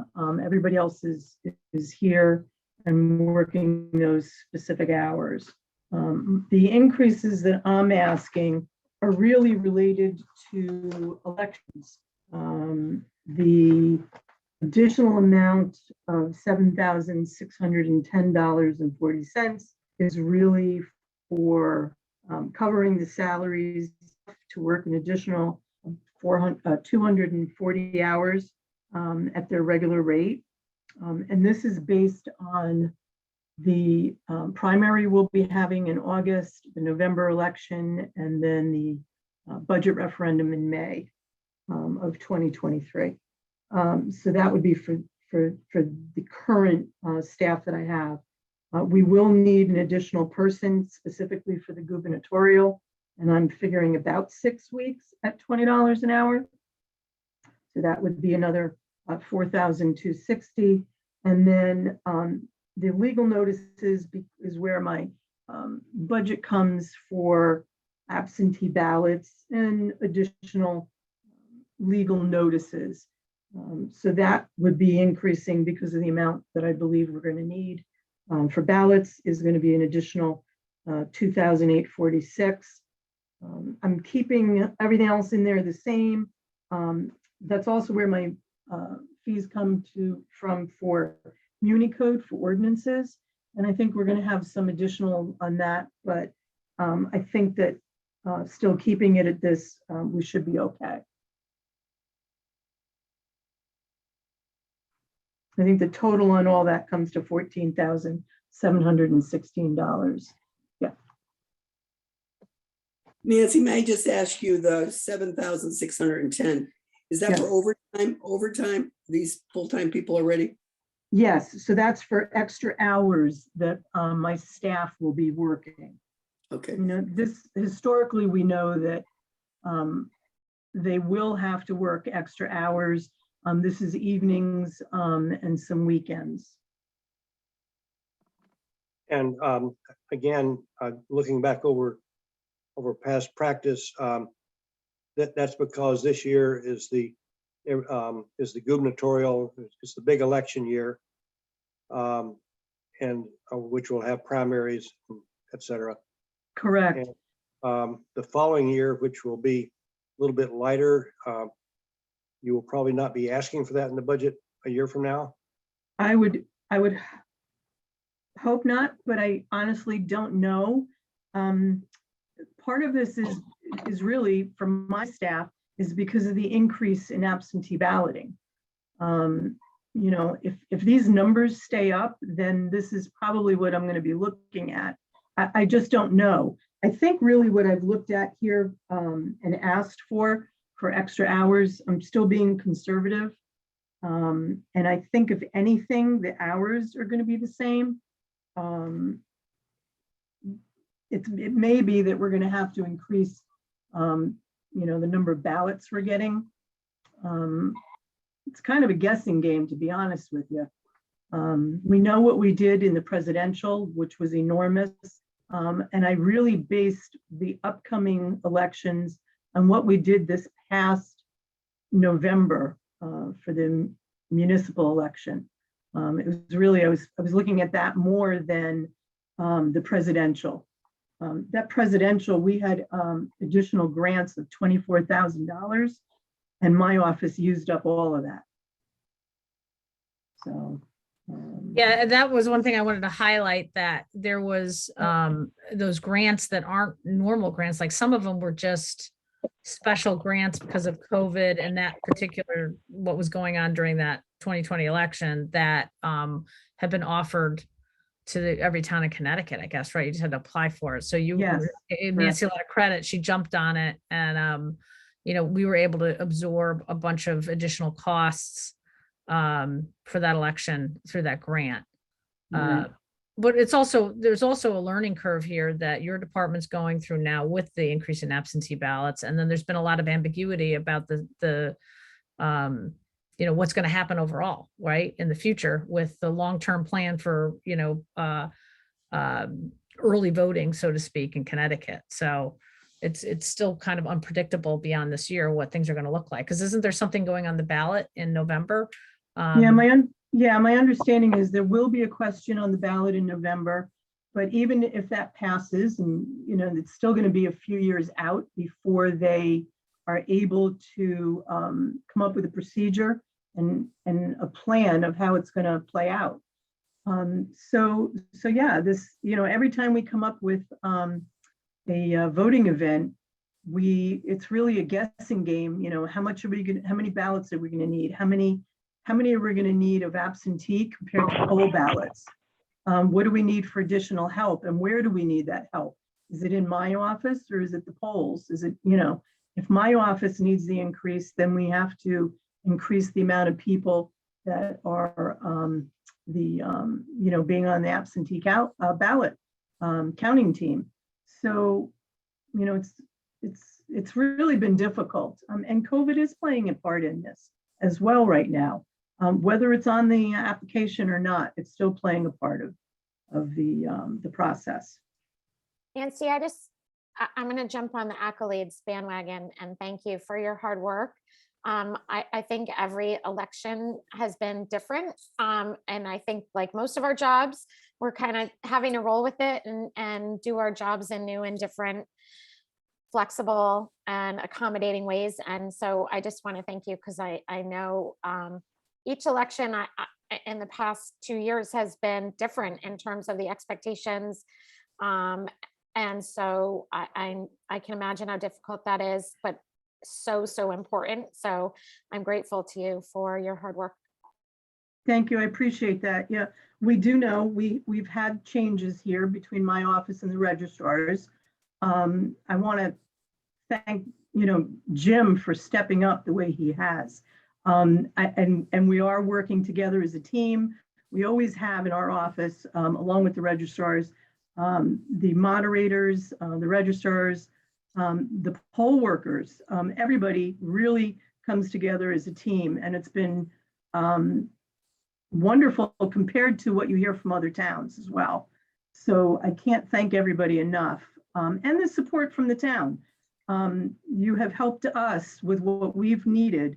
The IT department, everybody's just been incredible. So I really have to put that out there. It's not just us, but we do have to keep going with the flow. Every time something changes, and changes happen daily, you just have to keep maneuvering to make it work.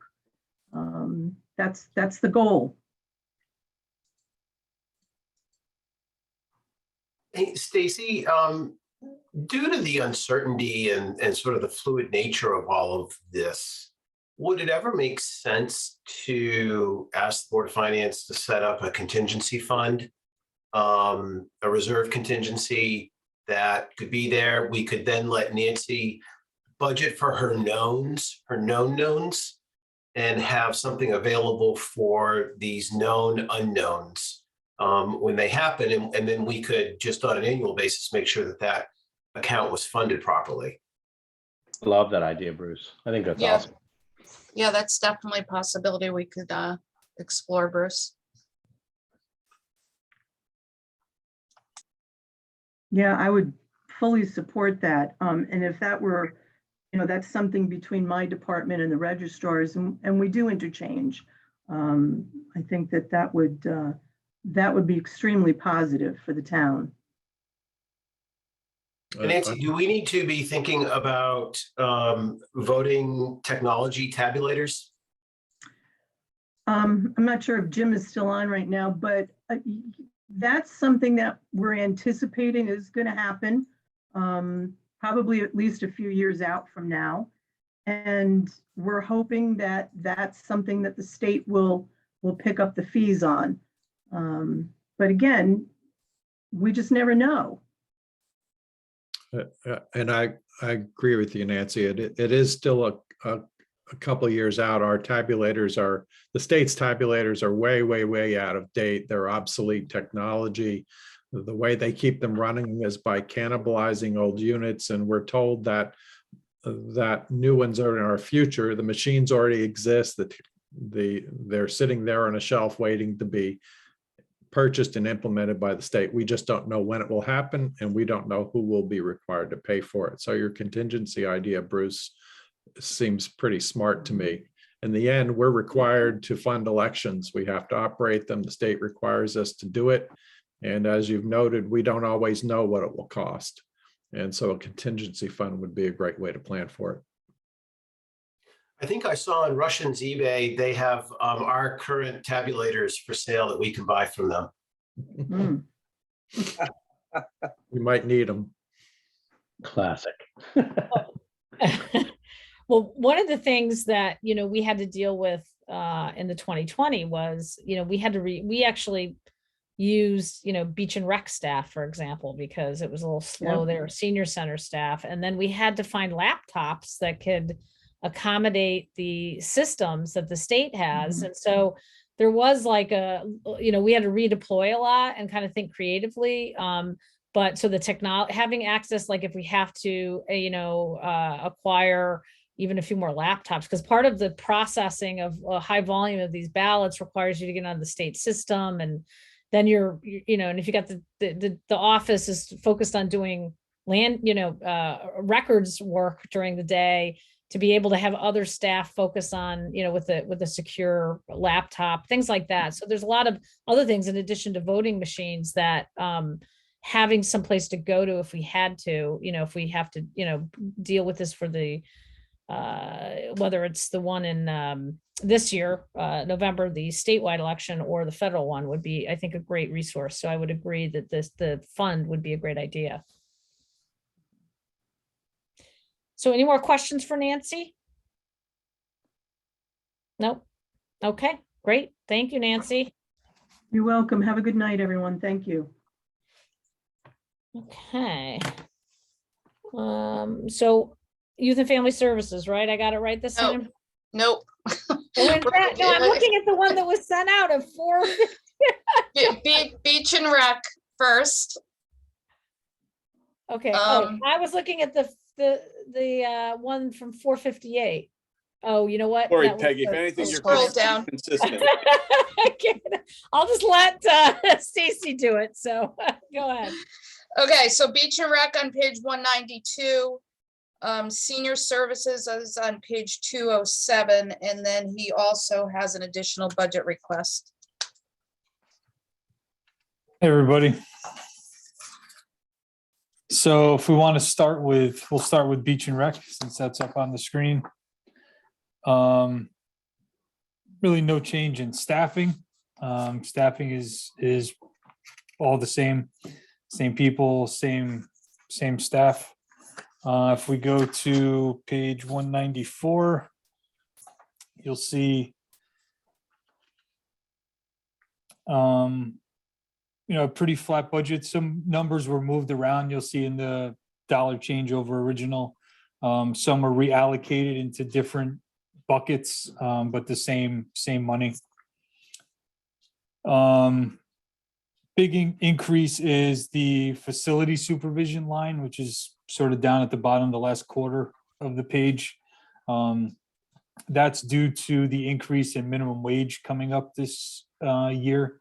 So we're actually going to be hit twice this coming fiscal year with minimum wage increases, going from 13 to 14 and then from 14 to 15, both in the same budget year.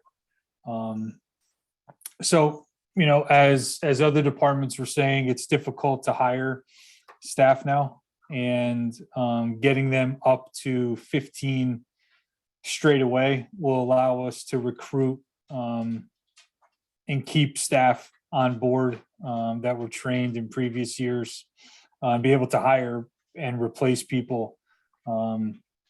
It may seem like a pretty easy job to work the gate at the surf club, but I know a lot of you have been and talked to the kids down there, and it's pretty difficult. And if you could go work at another job that has less community interaction for more money, unfortunately, that's what kids will do. So we try to recruit the best possible staff that we can, and bumping it straight away to 15 will be really helpful for us to get the most quality individuals on our staff. And then, go ahead.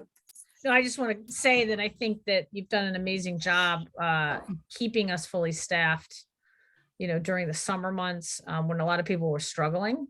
And then having people come back again, right, for this last season. So, that it's been it's a tough market out there. And I think Austin's done a great job retaining people to come back to us. So.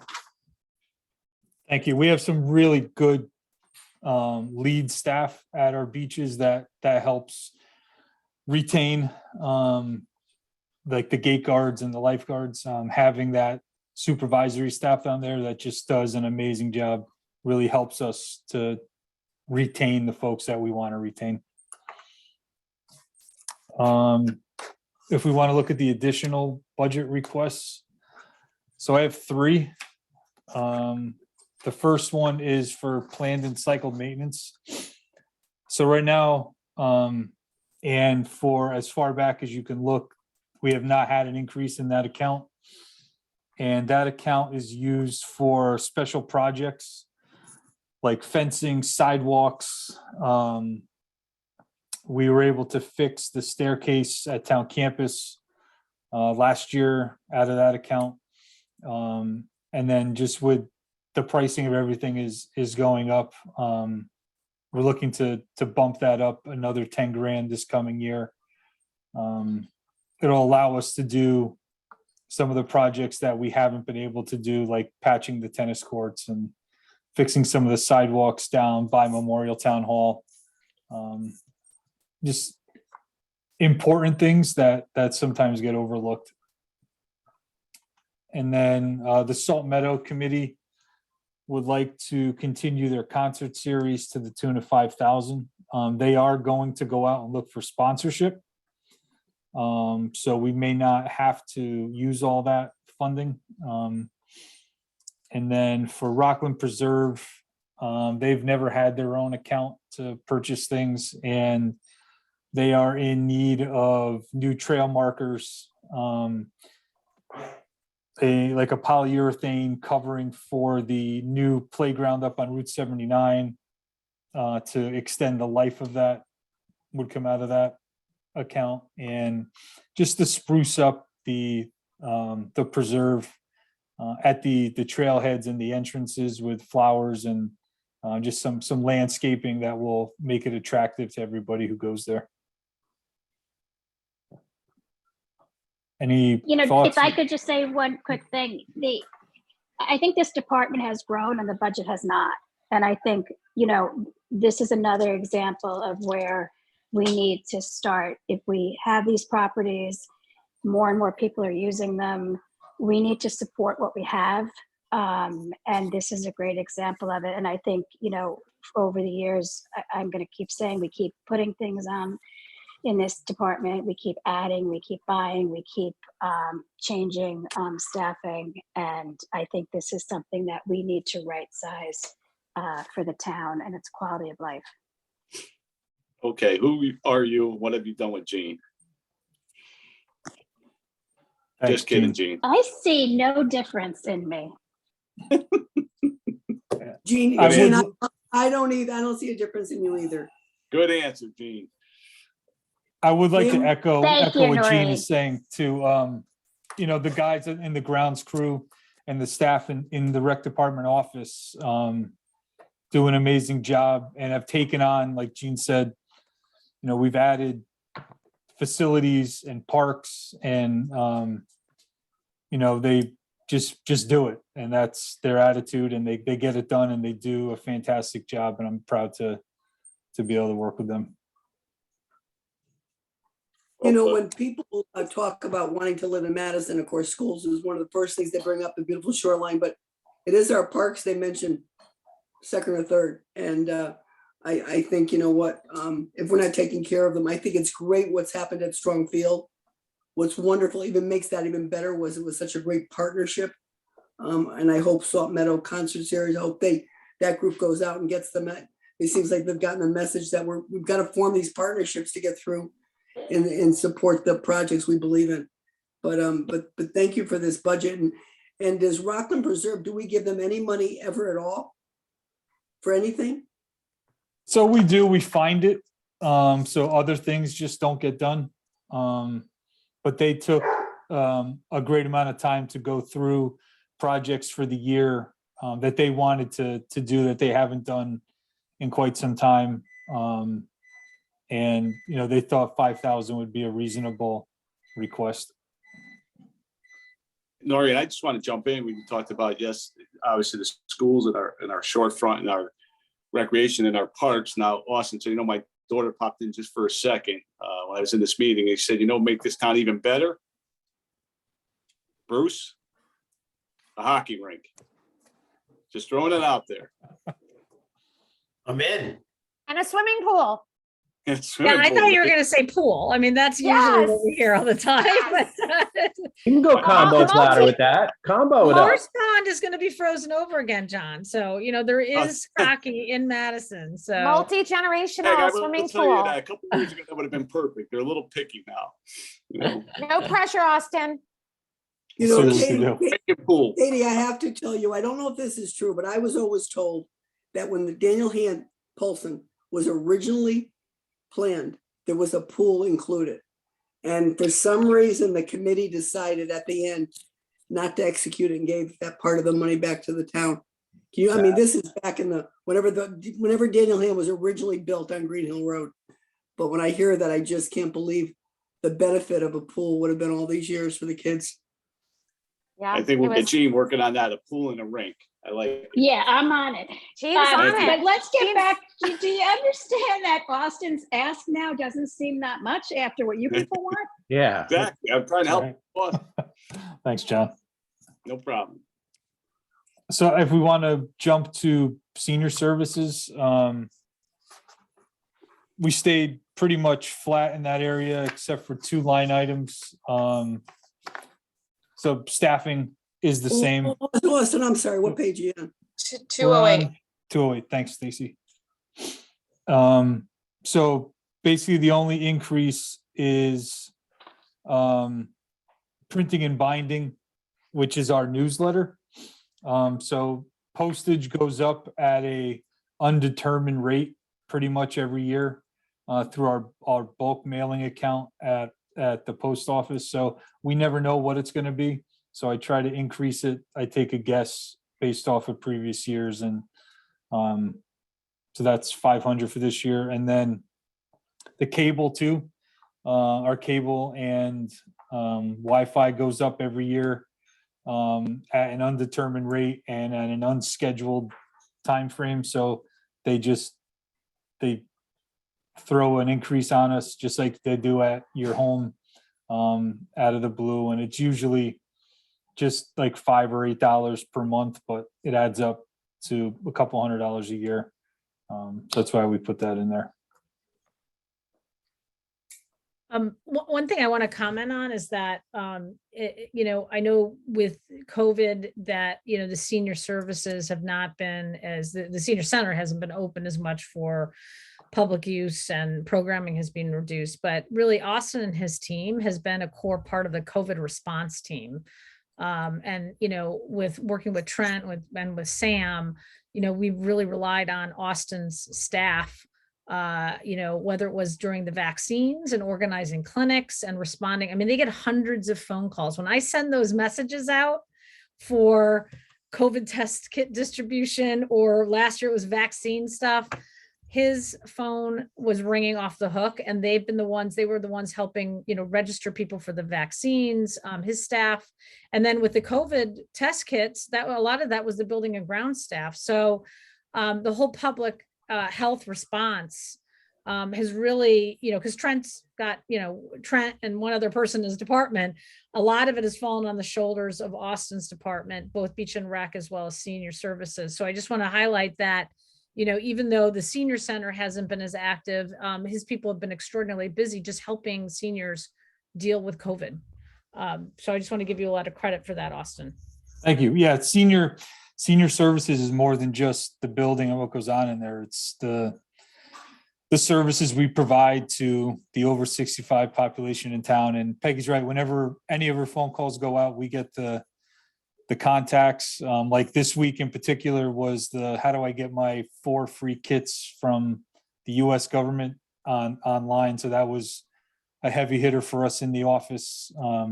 But that's just part of the operation, is to help as many 65 and over people as we can in town, and whatever it takes to do that. May I ask a question about salary for the department head? It's all under senior services. Doesn't half of it go over beach and rec? I'll defer to Stacy on that. Yeah, we did not make that change yet, Noreen. Austin and Heather are still on the senior budget. We can certainly go and reallocate that, but just for consistency's sake, we left it the way it was from last year. But you will see on the beach and rec, the director has gone down because now Scott Erskine will go away next year. But we can certainly change that during the year, or once July 1st comes, do a reallocation. Well, you know, one of the, and I'm glad to hear that, but one of the reasons is the senior services has so little revenue coming in that, you know, normally, even without COVID, it doesn't have the opportunity to raise revenues the way Beach and Rec does. So to put up the whole salary there, I don't know. I think it's something that we should consider doing sooner than later. Yep, we could do that at any point. Then I have a question. I think you may have talked about it, Austin, but if you did, I missed it. The admin salaries are up 13, almost 14%, and the wages are up almost 8%. Can you go into that? I believe that's just regular salary increases through the town. I don't really have much to add to the salaries. Yeah, Stacey, if you could. I can chime in. That 27,000, Fillmore, was a municipal agent. Last year, we funded it for half a year. So it was only half. That was due to start January 1st for this fiscal year. So next year it will be a full year. So that's what that 27,000 is. Okay, thank you. And Yeah, you've Phil, been I think you're right. They interviewing for pushed that up to position, January. right? Yeah. Yes, we interviewed a few people. That was yesterday. And we're going the second round of interviews on Monday. So hopefully that'll be filled shortly. Austin, may I ask a question about that, the municipal agent? I know we have this new position starting. If Heather wasn't being used 50% for Beach and Rec, would we be still looking for this municipal agent position? Yeah, I think so. We have, the amount of applications we take in for all the various relief programs from local to state to federal, on top of Medicare, Medicaid, Social Security, is overwhelming. And as the senior population increases in town, that will only become even more a part of this job. And with me being at Beach and Rec half the time, I would, in the past, would have taken on some of those duties from Heather. So we both shared doing the tax relief applications and the Medicare enrollment. But there's no way that I can help do that now. Yeah, I mean, I want to thank you for that. Heather, and I know you've helped in so many ways, is so exceptional in this position. When I first heard about the merger with Beach and Rec, that was one of the things I thought, the idea of taking somebody so gifted to work with seniors like Heather and bring her over to Beach and Rec. I just hope that was the right move for us, because I can't tell you how often people stop me, and Heather is the answer to so many, and you, of course, you all the time too, and you're as director. Is the answer to so many seniors here. You're the lifeline in so many ways. Thank you. Yeah, I agree. Heather is the phone call that people make to get their questions answered. So with me being, 50% at Beach and Rec, she really has taken over and, kept the senior center going and running. And does more than I could ever ask her to do. So very happy with the effort that she puts forth every day. In Austin, is she at Beach and Rec also though? I thought did I misunderstand that? Yeah, so we both do time over there. We both put in our hours at both locations. It's been only 7 months now, 6 months. So I think it's important for me to give a lot of time at Beach and Rec now just to make sure that I have a handle on what's going on. And as the year goes by and the years go by, I think the split will be more equitable. Thanks, Austin. I appreciate it. Thanks, Noreen. So I'm wondering, do people want to take a break here real quick? 5-minute break, and then we'll reconvene maybe at, shall we say 10 after, 7:10? Let's finish up with Austin. Are we good with Austin? Oh, I'm sorry. Yeah, are we finished with Austin? Not that way. I'm done. All right. Thanks, everybody. Why don't we come back at 7:10, and then, we'll. What do we have left? Health and PD and. How many services left? Okay. All right. Okay. So 7:10, guys, just hang on.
It's 7:11.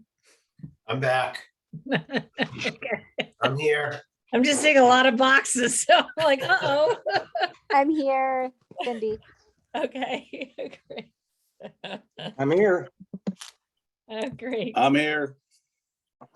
I can't eat that fast, so I opted to wait till later. So, I'm sending you the bill for the DoorDash, by the way, Peggy. okay, great. Wait, I have an additional budget request. So, okay, so we'll give people a few minutes and then we can kind of move on to I think police is next, correct? Do I have that right?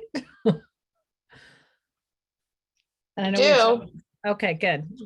And I'm trying to tell Danielle the police commission, and I don't know all of the names, so if anybody, I know Marietta, Jude, Ed Dowling, Tom Cartledge, Rumberger. Is there anybody else that you guys see as attendees? Did you get Jude? Yeah, I have Jude, yep. Okay.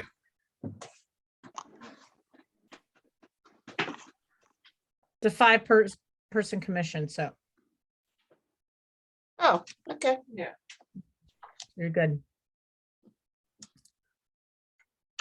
Okay. All right. And get everybody up.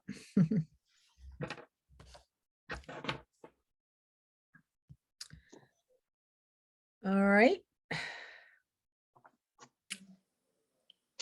Let's see, we've got one or two more people coming up, I think. And page number for this one, Stacy? 120. 120. And I will share my screen now. Okay, great. Okay, so welcome back, everybody. And welcome the Police Commission. So we've already been working since 5. So if you get people seem a little patient, just understand we've been, and some people haven't had dinner yet. So, but I will turn this over to, I guess, Ed and Jack to talk about the budget and the additional budget requests for the additional staff. Yes, am I on here? Yep, I can hear you. Okay. Yep. Good, thank you. I appreciate the opportunity to participate in tonight's discussion. Obviously, it's I'll certainly try to be brief. I recognize the duration and the effort that people have put into kind of get through this. I just wanted to, on behalf of the Police Commission, acknowledge and speak to, if I could, what we understand realize are the significant and somewhat unusual budget requests for the Madison Police Department for the next year. And I wanted to provide some background and context for these requests.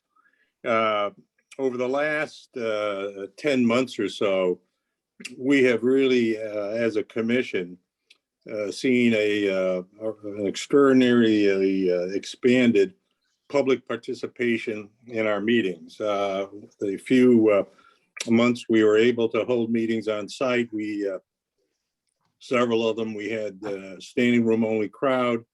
And then when we went to the Zoom meetings, we had probably 44 plus individuals for those meetings. So, this has been a process that, certainly the public has been very engaged in terms of discussing and articulating their expectations regarding the police department and what they would like to see. And concurrent with that, the Police Commission began for each of its meetings, I think starting in August into September and the following months, have had some extensive discussions with the chief and asked him to organize and present his budget requests in a way that allowed us to very actively participate in those requests, discussions, push back, and make sure we were comfortable as a commission about the need and the cost for those requests.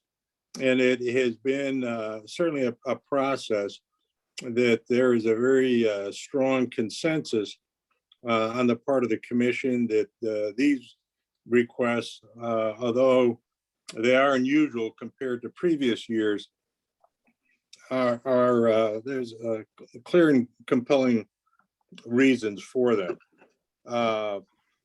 We looked at the kind of blend of both staff resources, which are very expensive, we know, in any department, and also the steady introduction of technology, which really is associated with contemporary law enforcement agencies.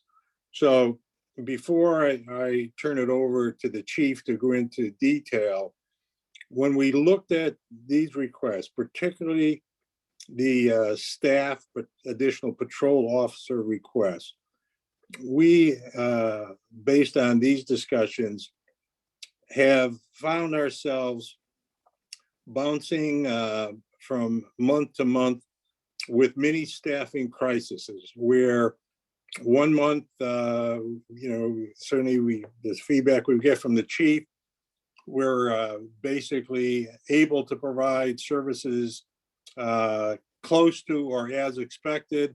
And then we have an individual out for either a work-related incident or a personal illness, and we are into a mini staffing crisis. So that is something that I think we have to move out of as a department. The other thing we see is the increase in request requirements. This is not just something that's happening in the future. It's something we're dealing with now in terms of some of the mandated requests. And the reality of it is you cannot have someone in a patrol car and in a classroom at the same time. So, we've given this a lot of thought. We understand, the challenge, any budget challenge that you and your positions face.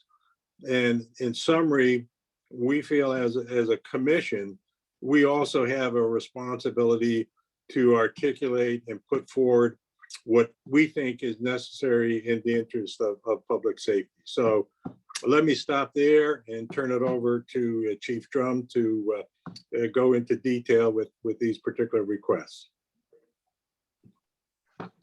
Good evening, everybody. Can we go back to page 120 for the staffing profile, Stace? Okay, currently the Madison Police Department has approximately 29 police officers and they have 5 civilian employees in the police department. That does not include the budget reference of communications. Captain Race resigned in the fall, and we right-sized his position where we took some of his duties and we went with a civilian support staff. Currently, there is 1 opening in our records department, and we have posted that. I believe it closed this week, so we'll be filling that relatively soon. Any questions on the staffing profile? Oh, yeah, Jack, you said 29. As I count, including you, I only count 28. Is there a vacancy someplace? There's 29 officers. We have an officer in the academy right now. Oh, okay. So he's not on this list. Okay. Is that correct? He's not on this list? There should be 29, Fillmore. There should be 1 chief. Okay, wait a minute. 1 captain, 3 lieutenants. You have the right one, Fillmore. 6 sergeants, and then 18 patrol officers, which comes to 29. Hey, Fillmore didn't have his dinner yet, so give him a break, would you please? Well, I'm looking at the left-hand side of the page. Staffing profile 21, 22. I mean, I see that The chief, I count 28 names. So if you look at the right side, Yeah, that's what's included in the budget.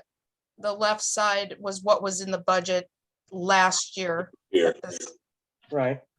But even if you look on the right side, there's one chief, Okay, one I- captain. I see that. All right. There's the second page, which I was missing. I'm sorry. Yep, gotcha. Phew. Get me nervous, Fillmore. Okay. Well, can we go, any other questions? No. We go to page 122.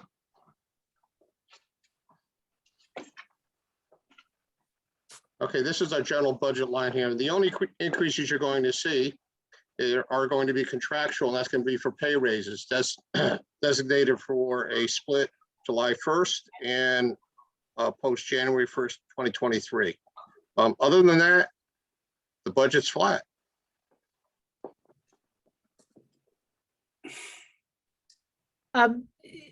Chief, given that you're requesting additional staff, I mean, is there an adjustment to your overtime, requirements?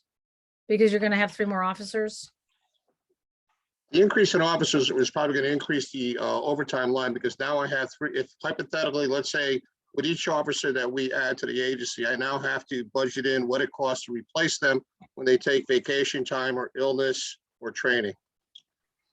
So that won't decrease the overtime line. So you wouldn't be changing your kind of staffing model then, like on different shifts? Are you adding additional staff to the shifts, or this is just to replace people who are doing other things besides being on shift? This is putting uniforms on the road in a patrol function. So there would be more people per shift on the road? Yes. Because I guess I was, because I know that the overtime account has always been something where, because you felt you were understaffed, you were using the overtime account to cover that. So that's why I was just wondering if there would be any savings there in the overtime to accommodate for any increase in staff. Well, I think Ed touched on that, just the history of the department, particularly going beyond 2 to 3 years. I mean, example, 2 weeks ago, I was out 9 people, 9. I had to backfill all those shifts, including managers working shifts to provide minimal coverage for the town. So that's been a problem that's been with us for years. So Chief, that's pre-COVID, or do you think that is indicative of the COVID Well, staffing shortages problem? Okay, let's take this past year, coming out of the 2021 budget going into the 22 budget year. I had 1 officer retire, leave in January. I had a 2nd officer leave in April. I had a 3rd officer leave July 1st. We were down 3. We did not backfill those 3 officers until 1st officer entered in November, 2nd officer entered in December. That's the one that's in the academy. And I have an officer that's coming a lateral transfer on February 1st. Now, their wages are unencumbered at this point, and at some point we move those over prior to June 30th to mitigate the overtime line.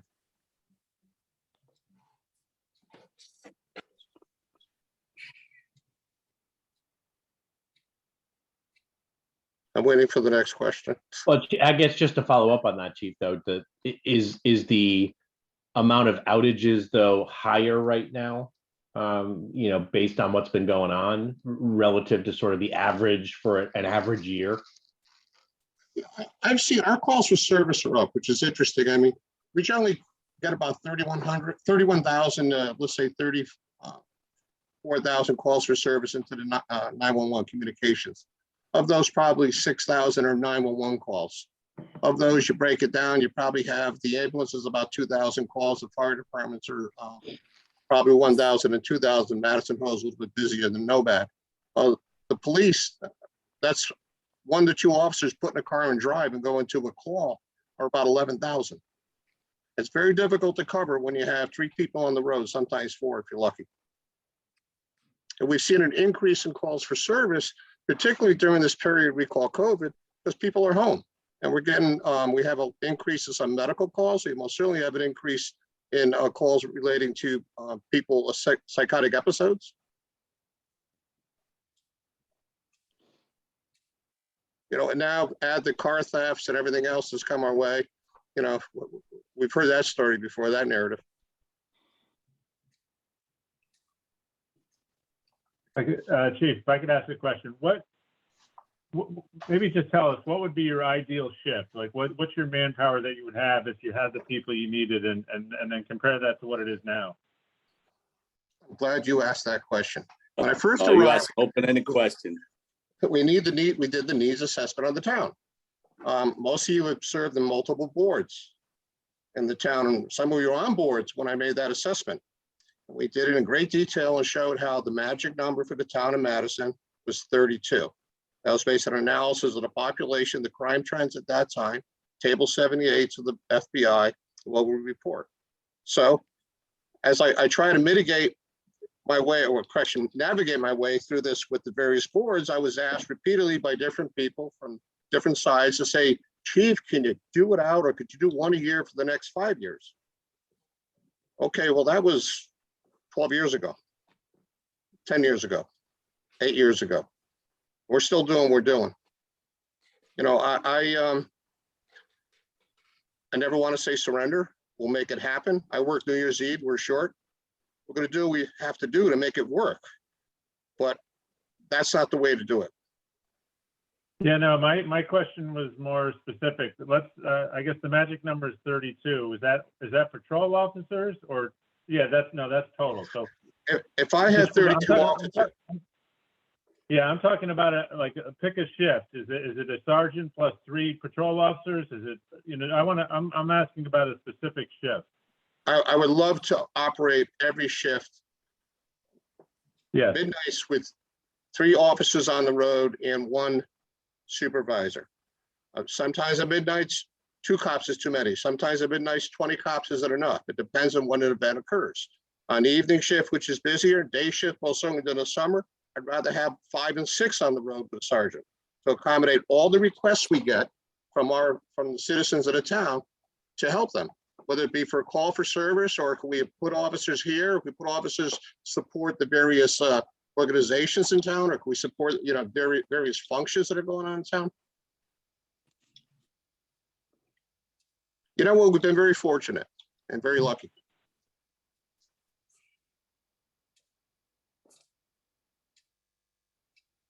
I mean, I think one of the things that we experienced too is our seasonality issue here, with summer being, you know, a huge increase in service requirements, and then, you know, supporting Hammonasset has always been, and we've tried to make efforts, you know, and the state has put additional resources at Hammonasset to help buffer some of that, but the police department does, you know, a tremendous amount of duty over the summer, dealing just with the traffic flow and our own beaches, and you know, managing, you know, just high volume, basically, really. And it's just gone through the roof since COVID, and I don't know if it's going to ever go back to the way it was. It's probably going to be, this is the norm now going forward. There's no doubt that the state infrastructure puts taxes are critical infrastructure. You know, we probably, I would guess, we're probably at about 100 and maybe 150 calls for service between the park and the highway and the rest areas. Let's face it, people dial 911. We're the first ones there. It's not just here. We're the first ones there in Killingworth. The first ones there sometimes in Clinton to help them, even up to the line with Durham. And we're happy to do it as mutual partners, because they in turn will assist the town of Madison when needed. You know, this also is with our other services. I mean, I work with great people. We have a very good agency, and they're very dedicated. And most certainly with the other services, they were tremendously dedicated, particularly for volunteers. But I mean, it's very difficult when I'm down 1 or 2, that I'm always at a minimum. And we try our best to keep people going, but it's not the way to do it. I have people ask me to just take the beginning of school during the school year, just to run, do enforcement on school routes. Okay, so if I got 2 people working, 3 people working a shift, I got to send, there's a domestic going on, I'm sending 2 officers, or other event occurring, I have to send 2 officers. But the other night we went to one of the residents where there was a somebody during a psychotic episode. She came at the officers with a knife. They were able to subdue her and get her to a facility for treatment. That's 2 officers and a sergeant. They left 1 officer for almost 4 hours covering town. We're fortunate we got through it, but this is more the norm than it is an occasional thing. And I've had this discussion about policing. And listen, I mean, we look at our department to the east or the west of us. I mean, Clinton has 2 less officers than us. The town of Guilford is slotted for 38 officers. And granted, it's difficult to find police officers, particularly what the national narrative on policing in this country right now. But I just want to explain it out so you understand it. This is what we face. And I've had dedicated people that have really stepped up, but I'm ordering these people in around the clock. Some people getting ordered in 2-3 times during the week, extended shift. They start the morning at 3 in the morning to work till 5 o'clock at night. That's all. I mean, Chief, go ahead. Go ahead. I'm sorry. Sorry, Chief. It's John. How are you? I just want to jump in. So you're asking for a couple more patrol officers. Those are going to be police officers on the ground, for lack of better terms, and they're not. And I understand normally spring and summer, regardless of where you live, the police activity picks up substantially. And I know we have Madison. I still think it would be nice to get some resources out of the state, just more than just send an extra help down. But so I just want to understand that. So it's going to be, you're looking for a few more officers that will be patrol officers that will be added personnel that'll be helping the town of Madison. Is that correct? Yes, I would ideally like 3 budgeted for the next year. I get that, Chief. All right, but I mean, I credit Commissioner Lee on this. She said perhaps they'll give us 2, and then we'll add another one so many months later, the 3rd. Perhaps, Commissioner. Perhaps. Listen, perhaps. You don't mind me asking, do you? I don't mind. I always tell you, if you don't ask, the answer is always no. Just going back to this question, I think, for years, OT's been budgeted too low. I think if it's budgeted correctly, what's the difference between rather than budgeting the overtime versus adding 1 or 2 officers? Because is the overtime line going to decrease then if you get officers? You kind of said it wouldn't, Gene. I know, but so because sometimes you don't know if somebody's out, if someone's there. I think having the officers there would help, but potentially he didn't want to just say it would. So I don't want to speak for you, Chief. You're there. So Yeah, but thank you, Chief Picard. That was excellent. Thank you. Thank you. Well, let's see what Chief Drum has to say. Are you people hungry?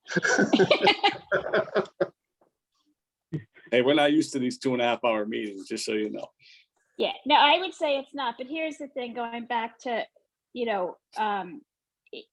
if you've been doing your part and you've been under asking for what you need, then it comes a time where it becomes unbearable. And I think that's what you're describing right now. So I think getting out into the public, the discussion of what your needs are, and then the town has to decide what they can afford. But I think the conversation has to be out there. It has to be open and honest about what the needs are. And then based on what we can afford, we do it. But then moving forward, whether it's in 6 months, January 1, or whether it is the following budget year, I think it's important that you ask for what you need, and then the conversation goes for what we can afford. Thank you. Jack, this is Noreen. I just want to add too, when you talk to people in town over the last year, there's definite change with how safe they feel or don't feel. And it's just, just by watching what's on TV, but you go to anything downtown and the beach people, I mean, the whole town has been hit, but with the cars and everything. And, people really, really want to feel safe in this town. And I think as we do the budget this year, we can't ignore that. What's it going to take for us to just be able to cover the town a little bit better because of this unusual high increase in crime in our towns? We have, monthly, just to give you a snapshot, and bear in mind, there's going to be a lot more stressors and requirements put on police officers, particularly in regards to 43 points of reform in the Police Accountability and Transparency Task Force, the Act. So the officers are going to be spending more time administratively and in conjunction with their duties so that we are able to fulfill the monthly requirements that we have to send up for a database for recording. We talked about car thefts. You know, they come and they go. I focus on a lot of I focus on the crimes that affect our people. I mean, we average several frauds particularly against seniors in this town, in regards to their banking and credit cards and other stuff. I wish I get people to stop going online if they don't know about it, or at least have their family members get them involved, you know, to show them the right way. But frauds are always up. Larcenies, domestics are up. Obviously, people are in crisis right now. And committals, involuntary committals, they're up. I mean, you know, and one other thing, I'm not sure that it's recommended for that MSW down the road. So we have to face that if and when if that becomes law, you know. So the crimes that we have in larcenies downtown, larcenies up north, our burglaries and stuff are down because people are home. A lot of people are working from home because of COVID, or people are just collecting unemployment sitting in their homes. The officers answer on average 26 to 45 calls for service daily. So that's putting a car in drive and going to the scene. And if it's alarm, I got 2 cops driving to the alarm. If it's a medical, I got a police officer driving to the scene. If it's a domestic, I have 2. If it's domestic with injury, I have the supervisor going to the scene. You get the idea of how it operates?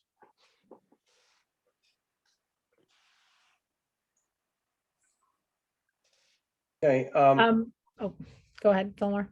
Yeah, thank you. I had 2 things to say. One, let me comment on the question that came up about overtime. I think that was asked earlier, and then Justin tried to nail it down very nicely about how many people on the road, your ideal shift and so forth. Let me see if I can paraphrase and put it into perspective, Chief, and I'm sure you'll correct me when I make a mistake here. That if because of the manpower that you have, your scheduled shift is for, let's say, 3 officers and 1 sergeant, and then somebody calls in and say, I can't make it, I'm sick, then that would leave the sergeant and 2, and you might say, okay, that's not good enough, so I've got to call in somebody on overtime. So that goes on the overtime. But if your normal staffing for that particular shift is 4 officers and a sergeant, if somebody calls in sick, then that would leave you with 3 and a sergeant. Would you still need to feel quite the urgency to call in somebody to fill that 4th car? So that's my comment on that, and then I have another question.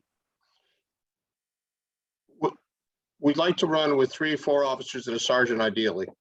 Yeah. We generally will not go below that. We have to call somebody in. If somebody does not volunteer, and we do that on a service that we have that sends it out to all the officers' phones with a message.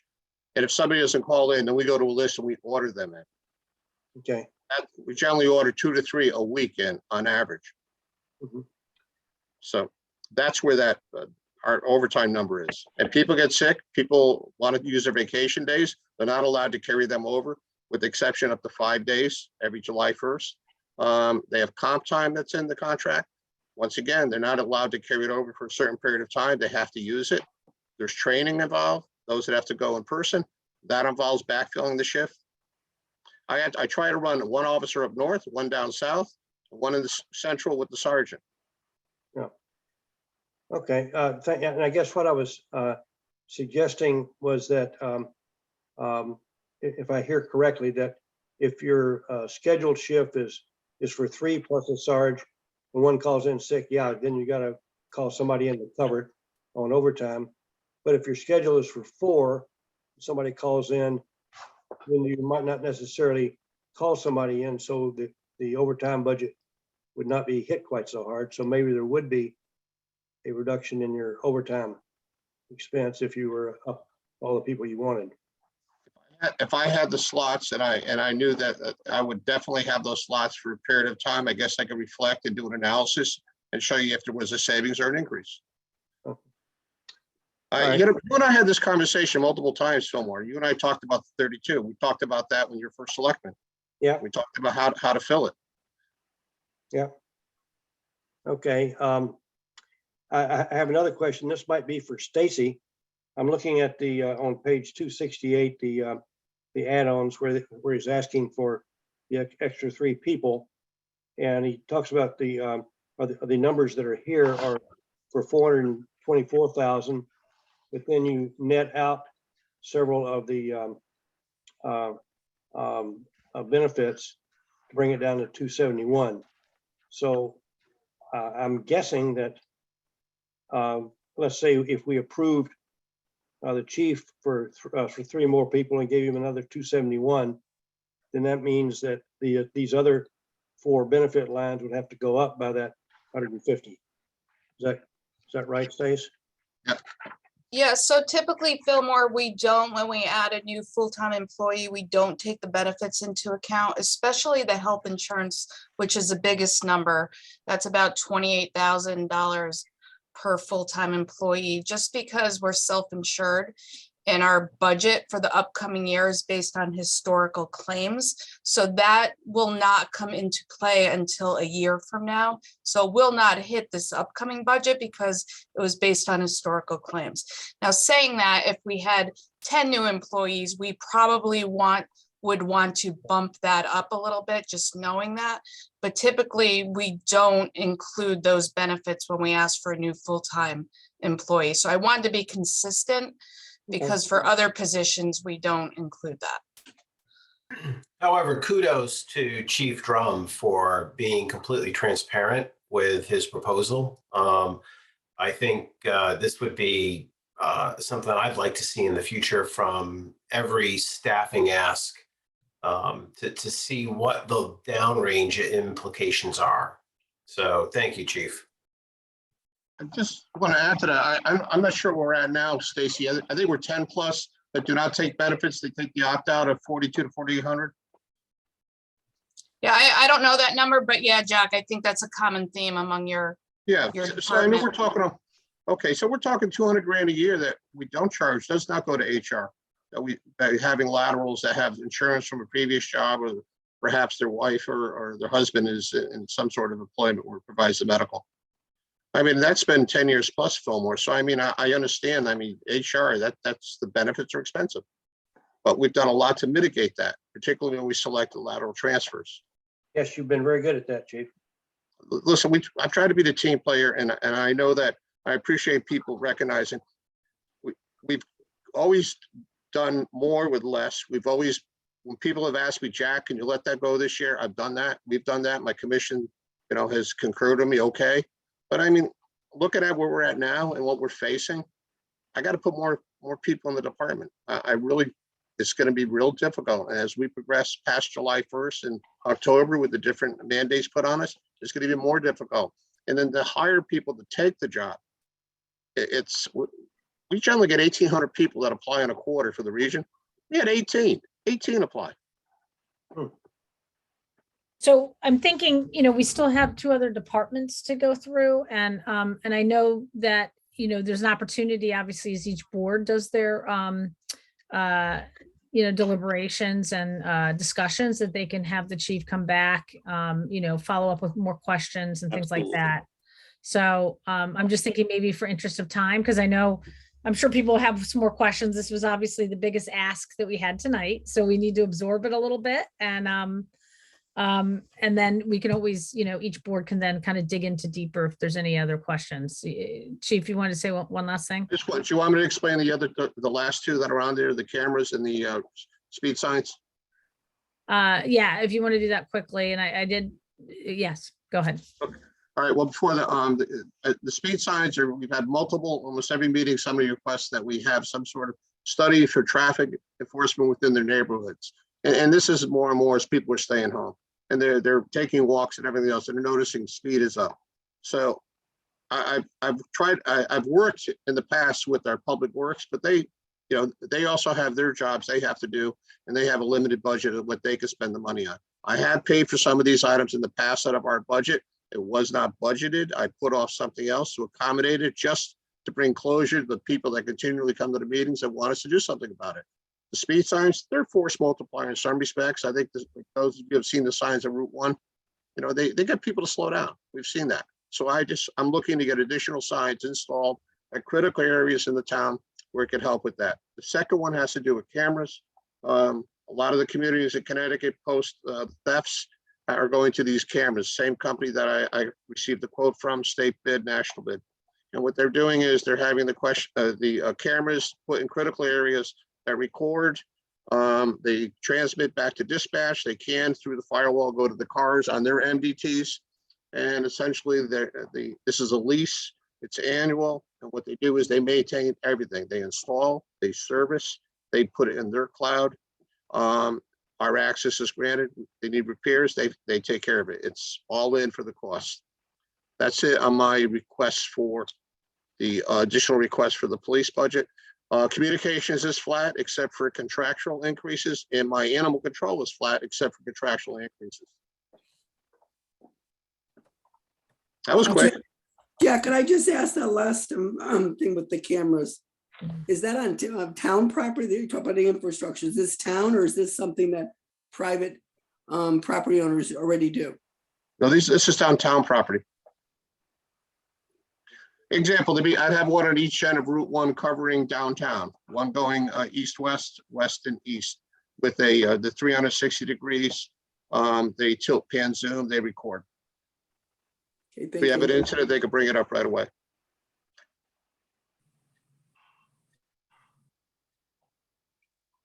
Perhaps, yeah, and then don't forget up north in the area is a shopping center there.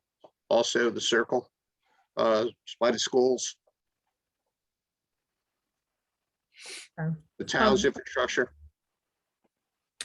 So, and just so I understand, the 24,000 would be an annual recurring expense, whereas the 29,000 would be a one-time expense, or 17,000 for the speed signs. The 17 in the installation by the company is 12,000. That's the ones that did those great installations down on Route 1 where you have them with the solar, and they set them. They conform with the requirement for the state. It's having them install them. And they also have the ability to service them for us, which has always been a difficult task. Okay, because I know we had talked at one point about setting up some sort of account, like a planning account for signs.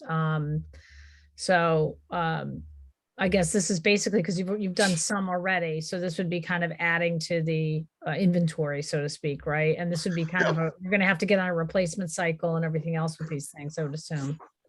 The last bill I split with Public Works. Right. Half came out of our account, half came out of Johnny Anako's account. And then I would say just on the camera thing, I think that's something, needs to be reflected on. I know some people in the public, have concerns about having a lot of cameras in town. So I think it would be helpful to know what other towns in Connecticut, like their downtowns and stuff, have these types of systems. All the major cities have ordered some 50 cameras. I mean, but when you say cities, but in terms of just our population size, our neighbors, do they have cameras on their downtown? Well, I would have to look at towns that border a major city. Like we're a suburb of New Haven, so I would look between New Haven and us. I know of some that had put cameras in using other vendors. I would try to find a force multiplier for the town of Madison, so that we could, we'll be able to handle things with the staff we have down the road. The same thing with the speed signs that reduce. I would love to have the officer able to run radar on a regular basis, but every time he or she put the car in park, they'd be off on a call for service. So it's, and these signs work. I mean, we've had multiple calls on Route 1, particularly, all things during COVID. Obviously, this is affecting more people at home, people are out. I mean, Animal complaints. Usually I get 5 or 6 a month. I had over 50. So I mean, it shows you, you know. Everybody's the working from dogs home, trying to have a conference call and somebody's dog's barking. I know, including my So- own. So, I mean, listen, I mean, Yeah. I just wanted to put that out there. My commission, as we discussed the budget and people that have come in to talk to us, this is what they were seeking. We were trying to find a way. It was just ironically, I was just having a discussion with West Hartford chief, and he pointed me in the direction of this company. Then I find out they're doing New Haven, Hartford, Waterbury, Bridgeport, some other communities, Windsor Locks. Okay, so I think that there'll be an opportunity, obviously, to, if people have more questions, because we'll keep moving, if that's okay with everybody. Thank you for your thorough review of this. Peggy, Yep. may I add something, please? Sure, yep. Okay, as most of you know, I have served on the commission for a number of years here in town, and it's been a privilege to do that. I've watched the police department transition from what it was before under the former chief to the chief we have now. I've watched the budget grow and the requests grow every year, and Chief Drum makes what he has works. I think that there comes a time when I think we have to stop making comparisons with just numbers and look at the reality of what the department has to do every day. There's a much greater influence from a political perspective from Hartford, from the various edicts that we expect to have to follow very closely. Recently, with the number of break-ins and some of the car situations, we've had to reinforce what's going on south of the Post Road and the other areas that are hit. And the chief has done all of this. And I know I have joined in the budget requests that have been made to the current selectmen and 2 previous selectmen. And the chief, as he mentioned earlier, has always said, I have made do with what I have. I'll work with you this time. I think it's time for us to say, as a group and as citizens of the town, we need to work with the chief now. The requests that he have put in have gone through a number of hours of consultation with the commission. We've given them serious thought. We've looked at all the numbers. And as he's pointed out, we operate more efficiently with less police officers than towns of comparable size. And I understand that we have to review numbers. I'd like the process not to take as long as it has in the past, and I would appreciate the process being more supportive. And I think we have to look at what the chief has done and move forward in a very progressive fashion. Thank you. Okay, then, Tom, thank you for your comments. Thank you. Thanks, Chief. Thanks, Commission. And yeah, thank you for all the commissioners also to join the call tonight. And with that, we'll move on to the next item. And like I said, I just think because this is a big ask, there might just be some people want to understand things a little bit better and how it's going to impact things. So I guess next up is, thank you, Chief. Thank you, everybody. Thank you. Health Department. So that's page 212 as well as 266 for the additional budget request. Yeah. Good evening. Good evening. Can we hear? Yep, we're good. How are you? You're hanging in there, Trent. Yeah, so let me just jump right in. Hopefully I don't take too much time. As we're looking at the staffing profile here, you're going to see Amanda and Val. There are some other positions that are not reflected that are covered either through previous grants, but those are non-existent right now because you can't find the personnel. And I think it's worth just giving a background. I mean, I've heard a lot of departments, and I think there's some confusion around some of the administrative assistants who have been working in the land use office. Just take a couple steps back in 2016, 17 fiscal year, health department did not have an admin when I came in. Actually, Maria was devoting 5 hours to the health department. And fiscal year 17 to 18, I was actually the one who hired Sarah Reed, who's now the administrative assistant for the building and fire. And fiscal year 18, to 19 and fiscal year 19 to 20, I was able to up Sarah's hours to 25 hours because the need was there. We revamped the local ordinance, health ordinance. We revised all applications and permits for all regulated establishments and any services that can pertain to the health department or any of the essential public health services. And fiscal year 20 to 21, during the pandemic, ironically, I lost an admin because of shuffling of personnel within the land use office, and I had to absorb a half of an employee at 19 hours a week, or not yet 19 hours a week, who was Val. So that's what you're currently seeing there. And Val, you know, obviously coming from the police department, not necessarily had the wherewithal with the health department, but she's doing great now. But you can imagine how during a pandemic, how that can impact anything coming through the health department. And it was mentioned about calls. You know, we receive, I mean, per the executive orders, the health director was the point of contact for many different things, and mostly all businesses and decision-making throughout Connecticut, if you will. And with that, we were absorbing a lot of calls as well. Some of them were, you know, only I could really answer. People asking about quarantine and exposures and continuation of the virus and what to do, and before a vaccine was even out. And then we got into planning vaccine clinics. I think Austin's team, senior center, came on board in early February, but we started vaccinating as early as November, December, and January. And a lot of that came from the health department, you know, getting the nurses. That's what kind of runs the clinic. And at that time, you know, we were tasked with the municipal staff. We vaccinated all our first responders, EMS, fire, and police, and our municipal here. And all those nurses were just provided through the health department's efforts.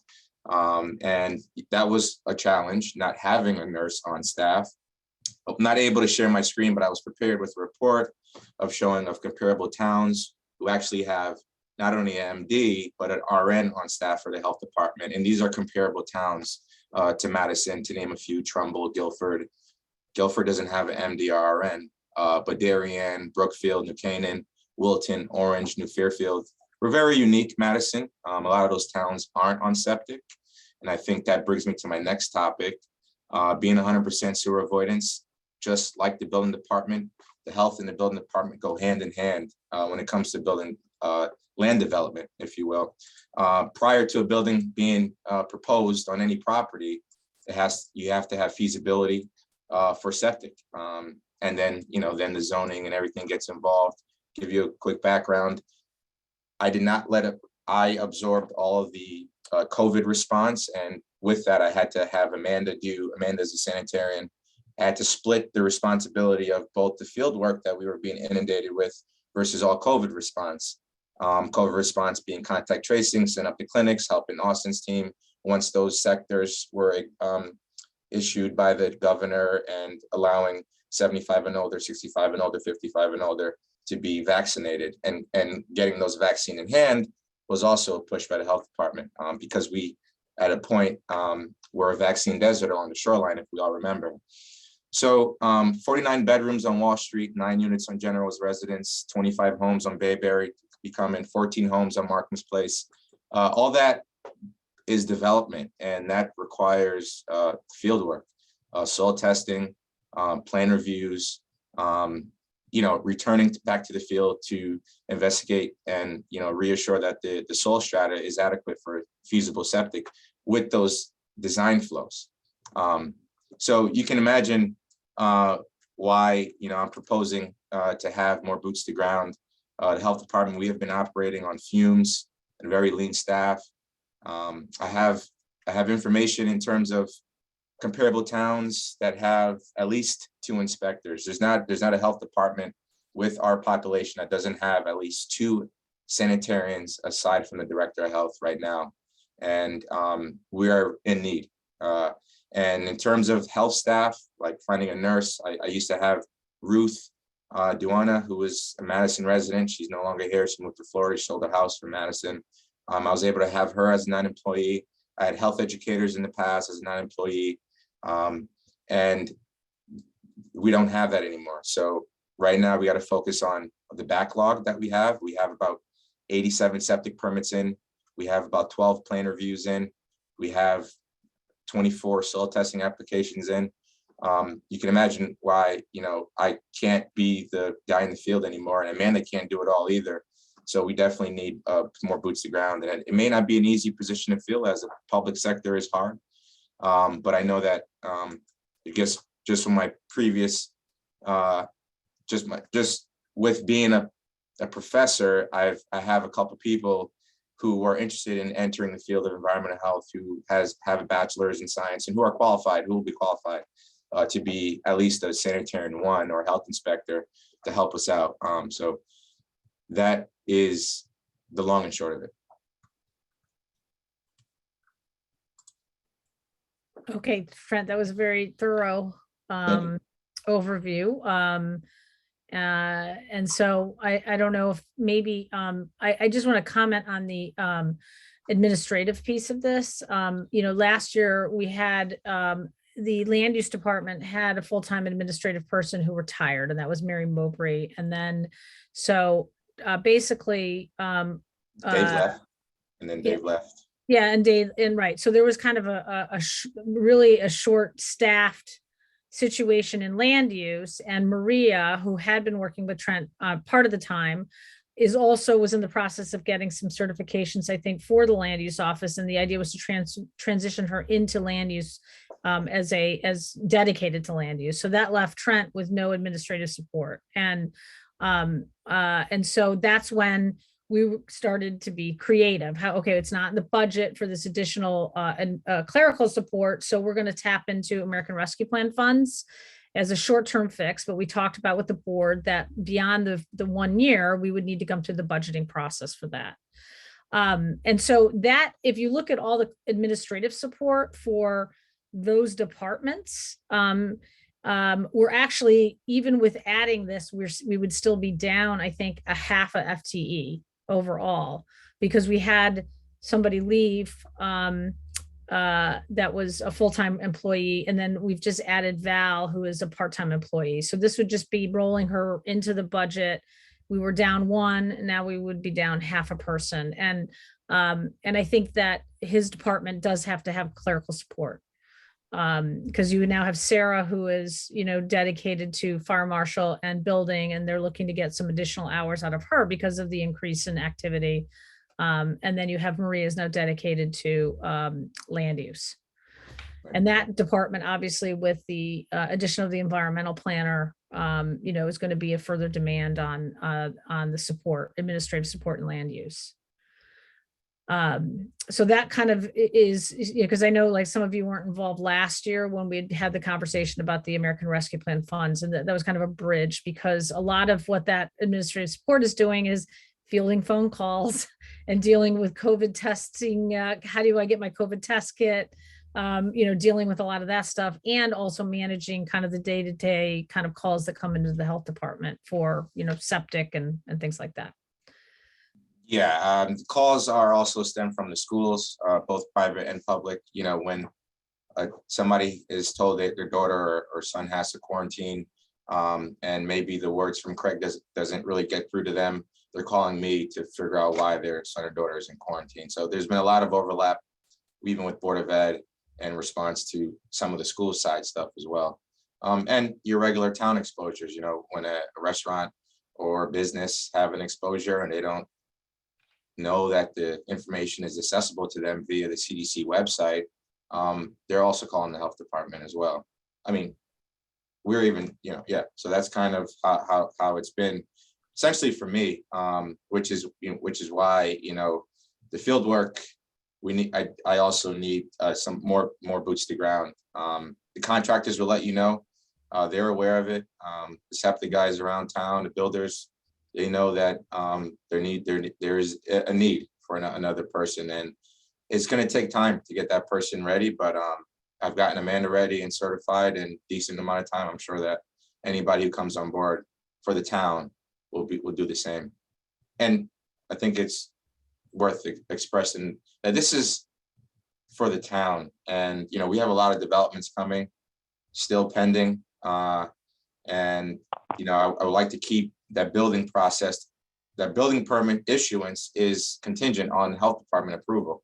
So just as much as Vinny's getting revenue is the same as we are making those approvals. And in fact, there's certain situations where there are times where a health department is involved twice for one property when maybe the building department isn't, because you have a building addition that has to get approved by the health department.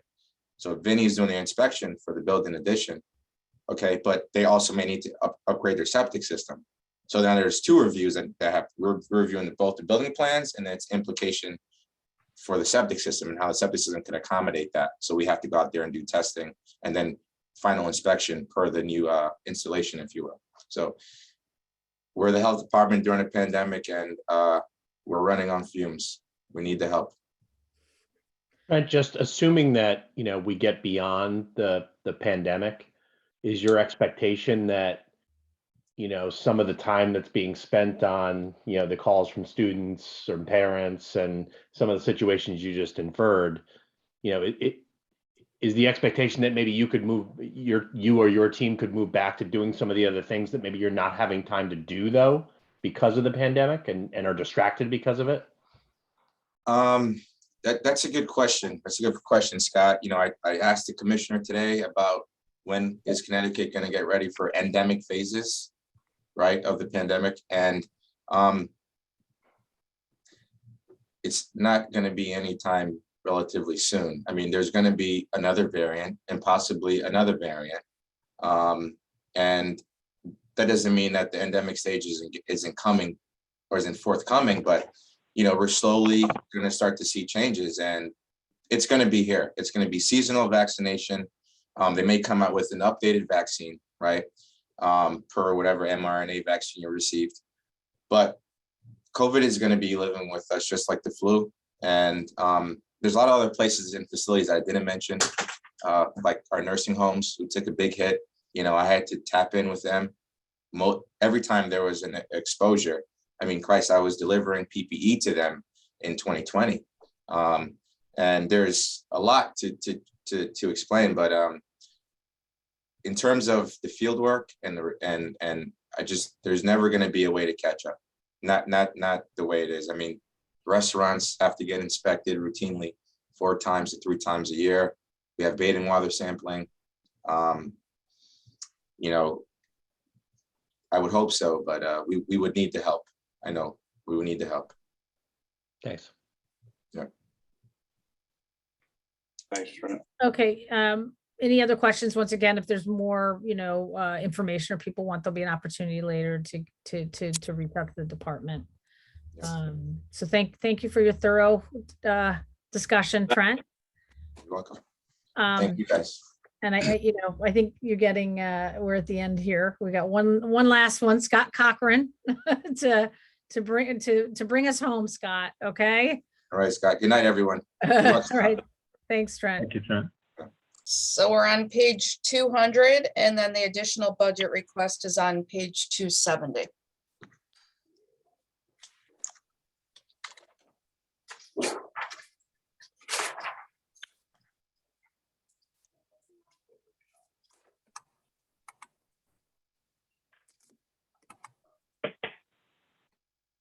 Hey, everyone. So I think I can make this pretty quick and painless. I do want to ask, so our MYFS board chair has been hanging in tonight. That's Dave Buller. I'm wondering if he could get promoted onto the screen. There he is. Awesome. And I do want to thank my board members and my staff members, as the agenda has seemed to have changed throughout the evening, and youth and family kind of took a drop down the agenda. It's fine. That's all good. Just want to say thanks to everybody who hung in there and supporting us. And I can't share my screen, correct? So, and that's fine. All right. So we're just going to start with the roster. Excuse me. You can, Scott, if you want to. I stopped sharing. Okay. Well, let me see if I can do this then. Bear with me, please.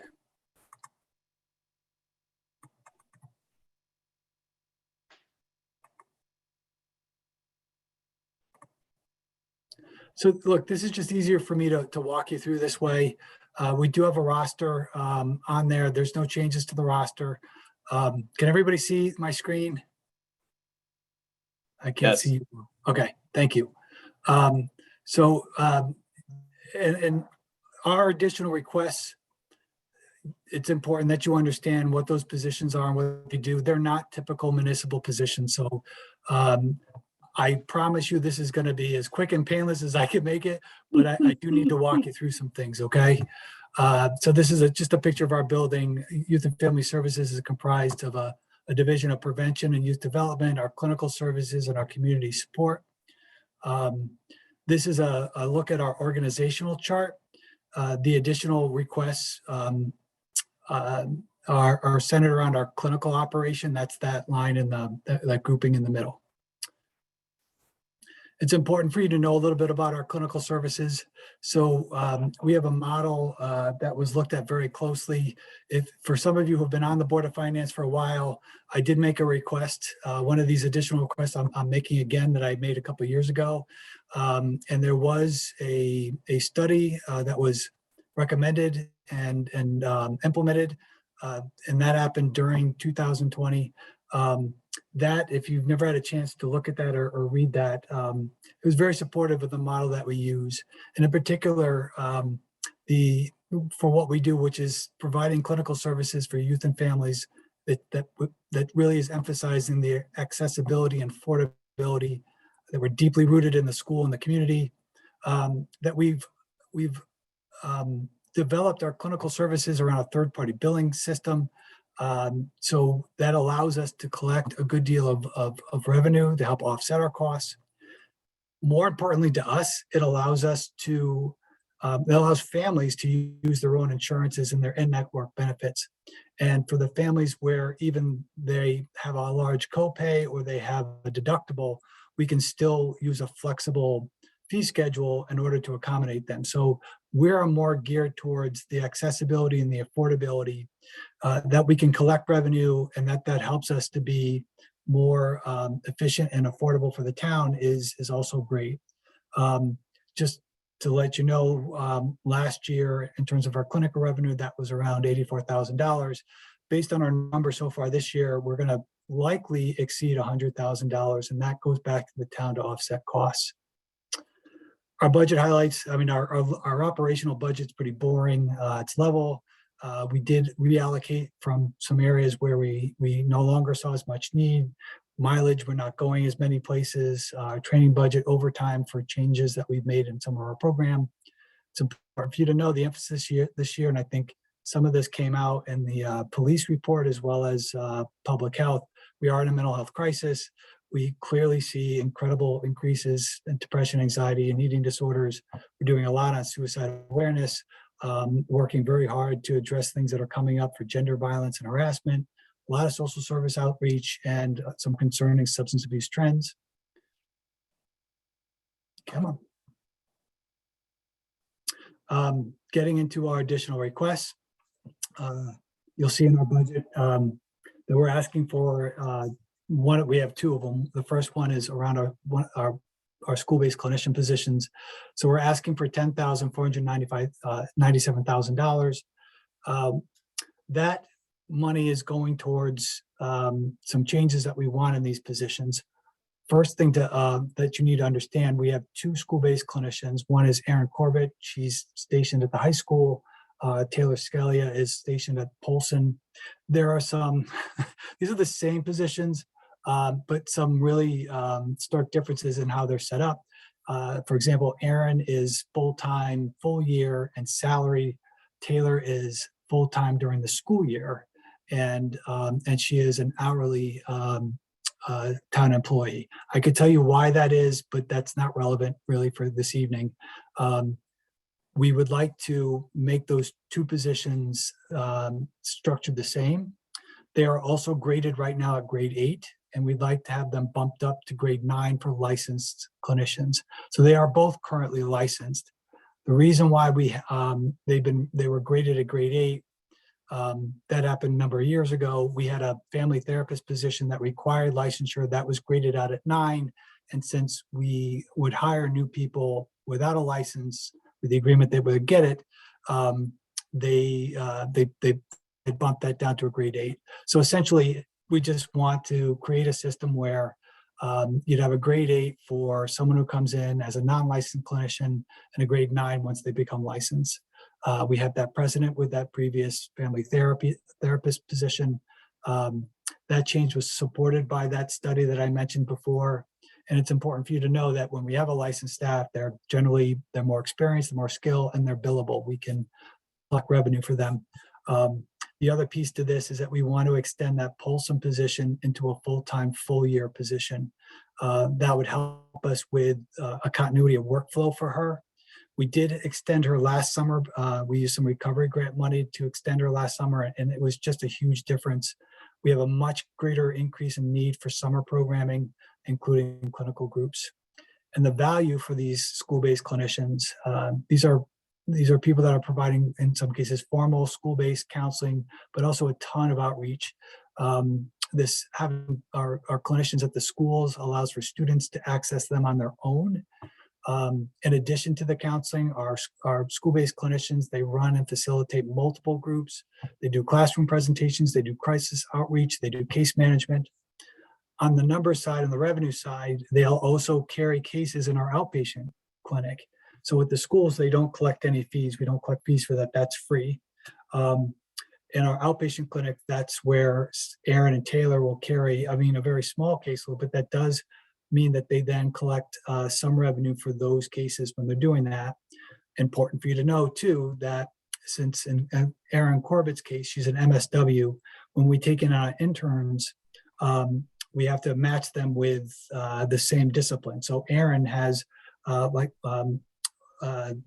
I think that's last year, she supervised 3 interns, 1 contractual therapist. That meant that those people were seeing more kids, providing more services, and also we were collecting another $18,000 in revenue. And when you're talking about interns, we do not pay our interns. So that's, services, they're getting a great experience and we're getting the services and the revenue. Just for this year so far, Aaron, under her directly, is earned $3,000 approximately in revenue on her cases. And she's supervising people again, and to date is around 11,000, almost 12,000. Our other additional request. So this is the one that we had made a couple of years ago. We are looking to expand to full-time, full year, our parent support counseling position. It's currently now 29 hours a week. We would also modify the grades similarly to what we would like to do with those school-based. Right now it's an 8. We'd want to make it a 9 for a licensed clinician if we hired one. So it's about 16 grand and a salary differential, and estimating about 22 grand for benefits. So the ask is around 38,000, assuming that we hire somebody at that grade. We've had 4 people fill this position in the last 5 years, and I can't tell you how draining it is to our services when we have to fill in. The parent support counseling is connected to a school-based grant of $15,000. And in order to maintain that program and the grant that comes with it, we have to provide a certain amount of, we have to provide parent support counseling. So we want to be able to continue to do that. The increase in hours, we would utilize those hours primarily in our mental health services. So that would be again more therapists, more therapy hours, and allow us to generate more revenue in those types of services. And we would estimate that at full time, this position would generate close to between 14,000 and 20,000. The value of that position, it's incredibly important to have somebody who really is skilled and focused on early childhood, being able to support parents, whether that's directly doing groups. There's a ton of case management in that position, a lot of need for nuanced engagement with families, as well as coordinating things with the schools. We knew that there was a need for this type of service that was growing prior to pandemic, and my God, it's exploded since the pandemic. And this is something that's come up in conversations with school folks, particularly around the early childhood years, a huge impact that we're noticing on isolation of new parents. So parents who couldn't connect with other parents, parents who weren't connecting as much with their doctor and maybe other support system. And so we realized that that's going to be a big need. We like the idea of blending parent support counseling more with doing more outpatient. So to kind of give you an idea, the person we had as a parent support counselor, our last one last year, as she got started over the past last year, she generated $6,000 in revenue, and she was a new hire, and there was impacts from the pandemic. We had her going into this fiscal year, and as she got going and got rolling with her caseload and the work that she was doing and got established, between just the first 5 months of this fiscal year, she was already upwards of over $7,000 in revenue, and then she resigned. But that gives you an idea. So just over 5 months, that position, when it's rolling pretty well, is around $7,000, or that's the history of it. That's a hard number. It's reasonable to think that we would collect more if that position was rolling pretty good. So with that, I'll get out of this. This is my little plug for we do have a State of the Madison Youth presentation that's in February. If you really want to know what's going on in town with our kids, you want to show up for that. Hey, Scott, this is Scott Murphy. I'd love to just ask, well, first of all, thank you for all the wonderful services you provide to the town, you and your staff, and frankly, my favorite board, not the Board of Selectmen, my favorite board in town is the Madison Youth and Family Board. So I know, in the past, it's been challenging to staff some of these positions, just recruiting talent and bringing on people. And some of it's because of the part-time status versus the full-time status. So I guess, are you leveraging, would it be the same person that would be staying in this parent support counselor role, or would it be, you'd be out looking for somebody new and does by making it time, does that attract? Yeah, so we were able to bring back, thank God for Marge Adler. So that's right. She came back to fill the void, and she's partnering with one of our interns right now. So between the two of them, they're able to cover the cases and doing a great job. We're really, really lucky. I can't tell you how lucky we are. We would need to recruit going into the next fiscal year. We have March through June, and it would really help us to have this position funded at a full time, because then we could recruit, we can, hopefully onboard somebody and have them with us for a long time. Every time we've lost somebody, they told us the same thing. It's underpaid, and there's not enough other benefits that make people want to stay. We have a pretty good track record with our core staff. I think we have a pretty good culture here. I think that we do really good work. I'm proud every single day I come here. I'm amazed by the work that I see our people doing, especially during the pandemic. I couldn't wait to come back to this joint board, because there was a question about, like, are there services, do they fit with other towns, and are they efficient? Are they and that study, I think, confirmed everything that we already knew. We're not in competition with people here in town. There aren't really sufficient or really close to sufficient resources for mental health care for kids.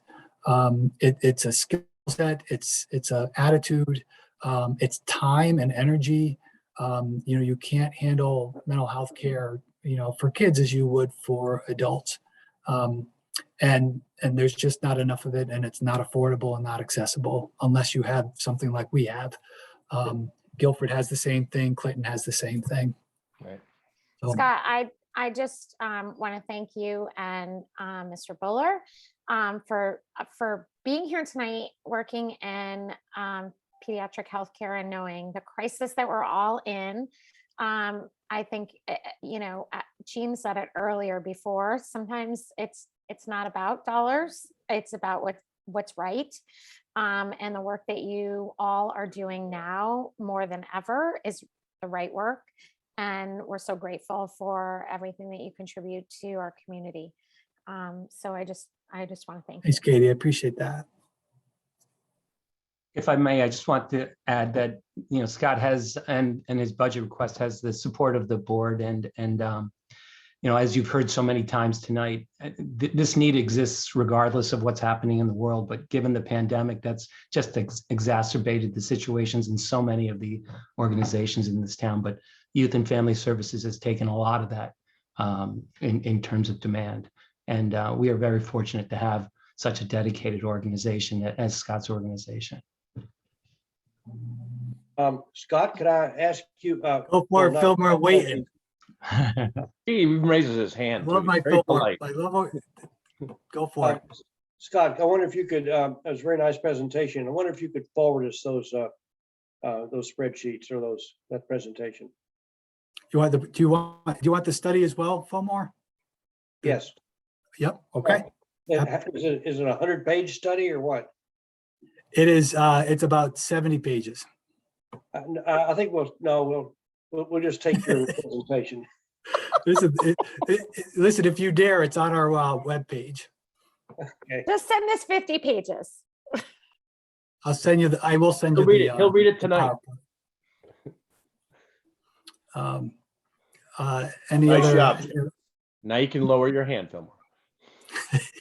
Okay. I know a lot of information there, a lot to absorb. I think it was very thorough, Scott, as always. And so I think maybe just given the time and attention, it is approaching 8:30. You can email Scott. Each board can invite him back as you go through the deliberations. He's always very easy to reach out and get information. So thank you for a very thorough job and for hanging in there. And thank you to the youth and family. No problem. people for You guys hanging in too. there.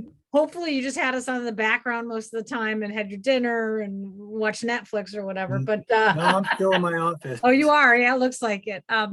So with that, I think we have gone through everything, correct, Stacy? And so I Yes. think we could call this a wrap. And knowing that there'll probably be some more questions that will be coming. So just so staff is aware that there just might be some follow-up, okay? And Yeah, Peggy, thanks, everyone. okay, and just want to give a shout out to Stacy and her team, also and Kristen, for putting all the materials together. So Thank you, Stacey and Kristen. Thank you. All right. Go home. all right, good night, everybody. Good Bye-bye. night. Everybody, is All it right, Monday buddy. we're seeing everybody again? Monday? Yes, Monday. Monday we have the outside organizations coming, so. Katie, that was okay? your outside voice. Sorry, I'm excited. Woo! Okay, all right. Good night, bye-bye. everyone. Bye.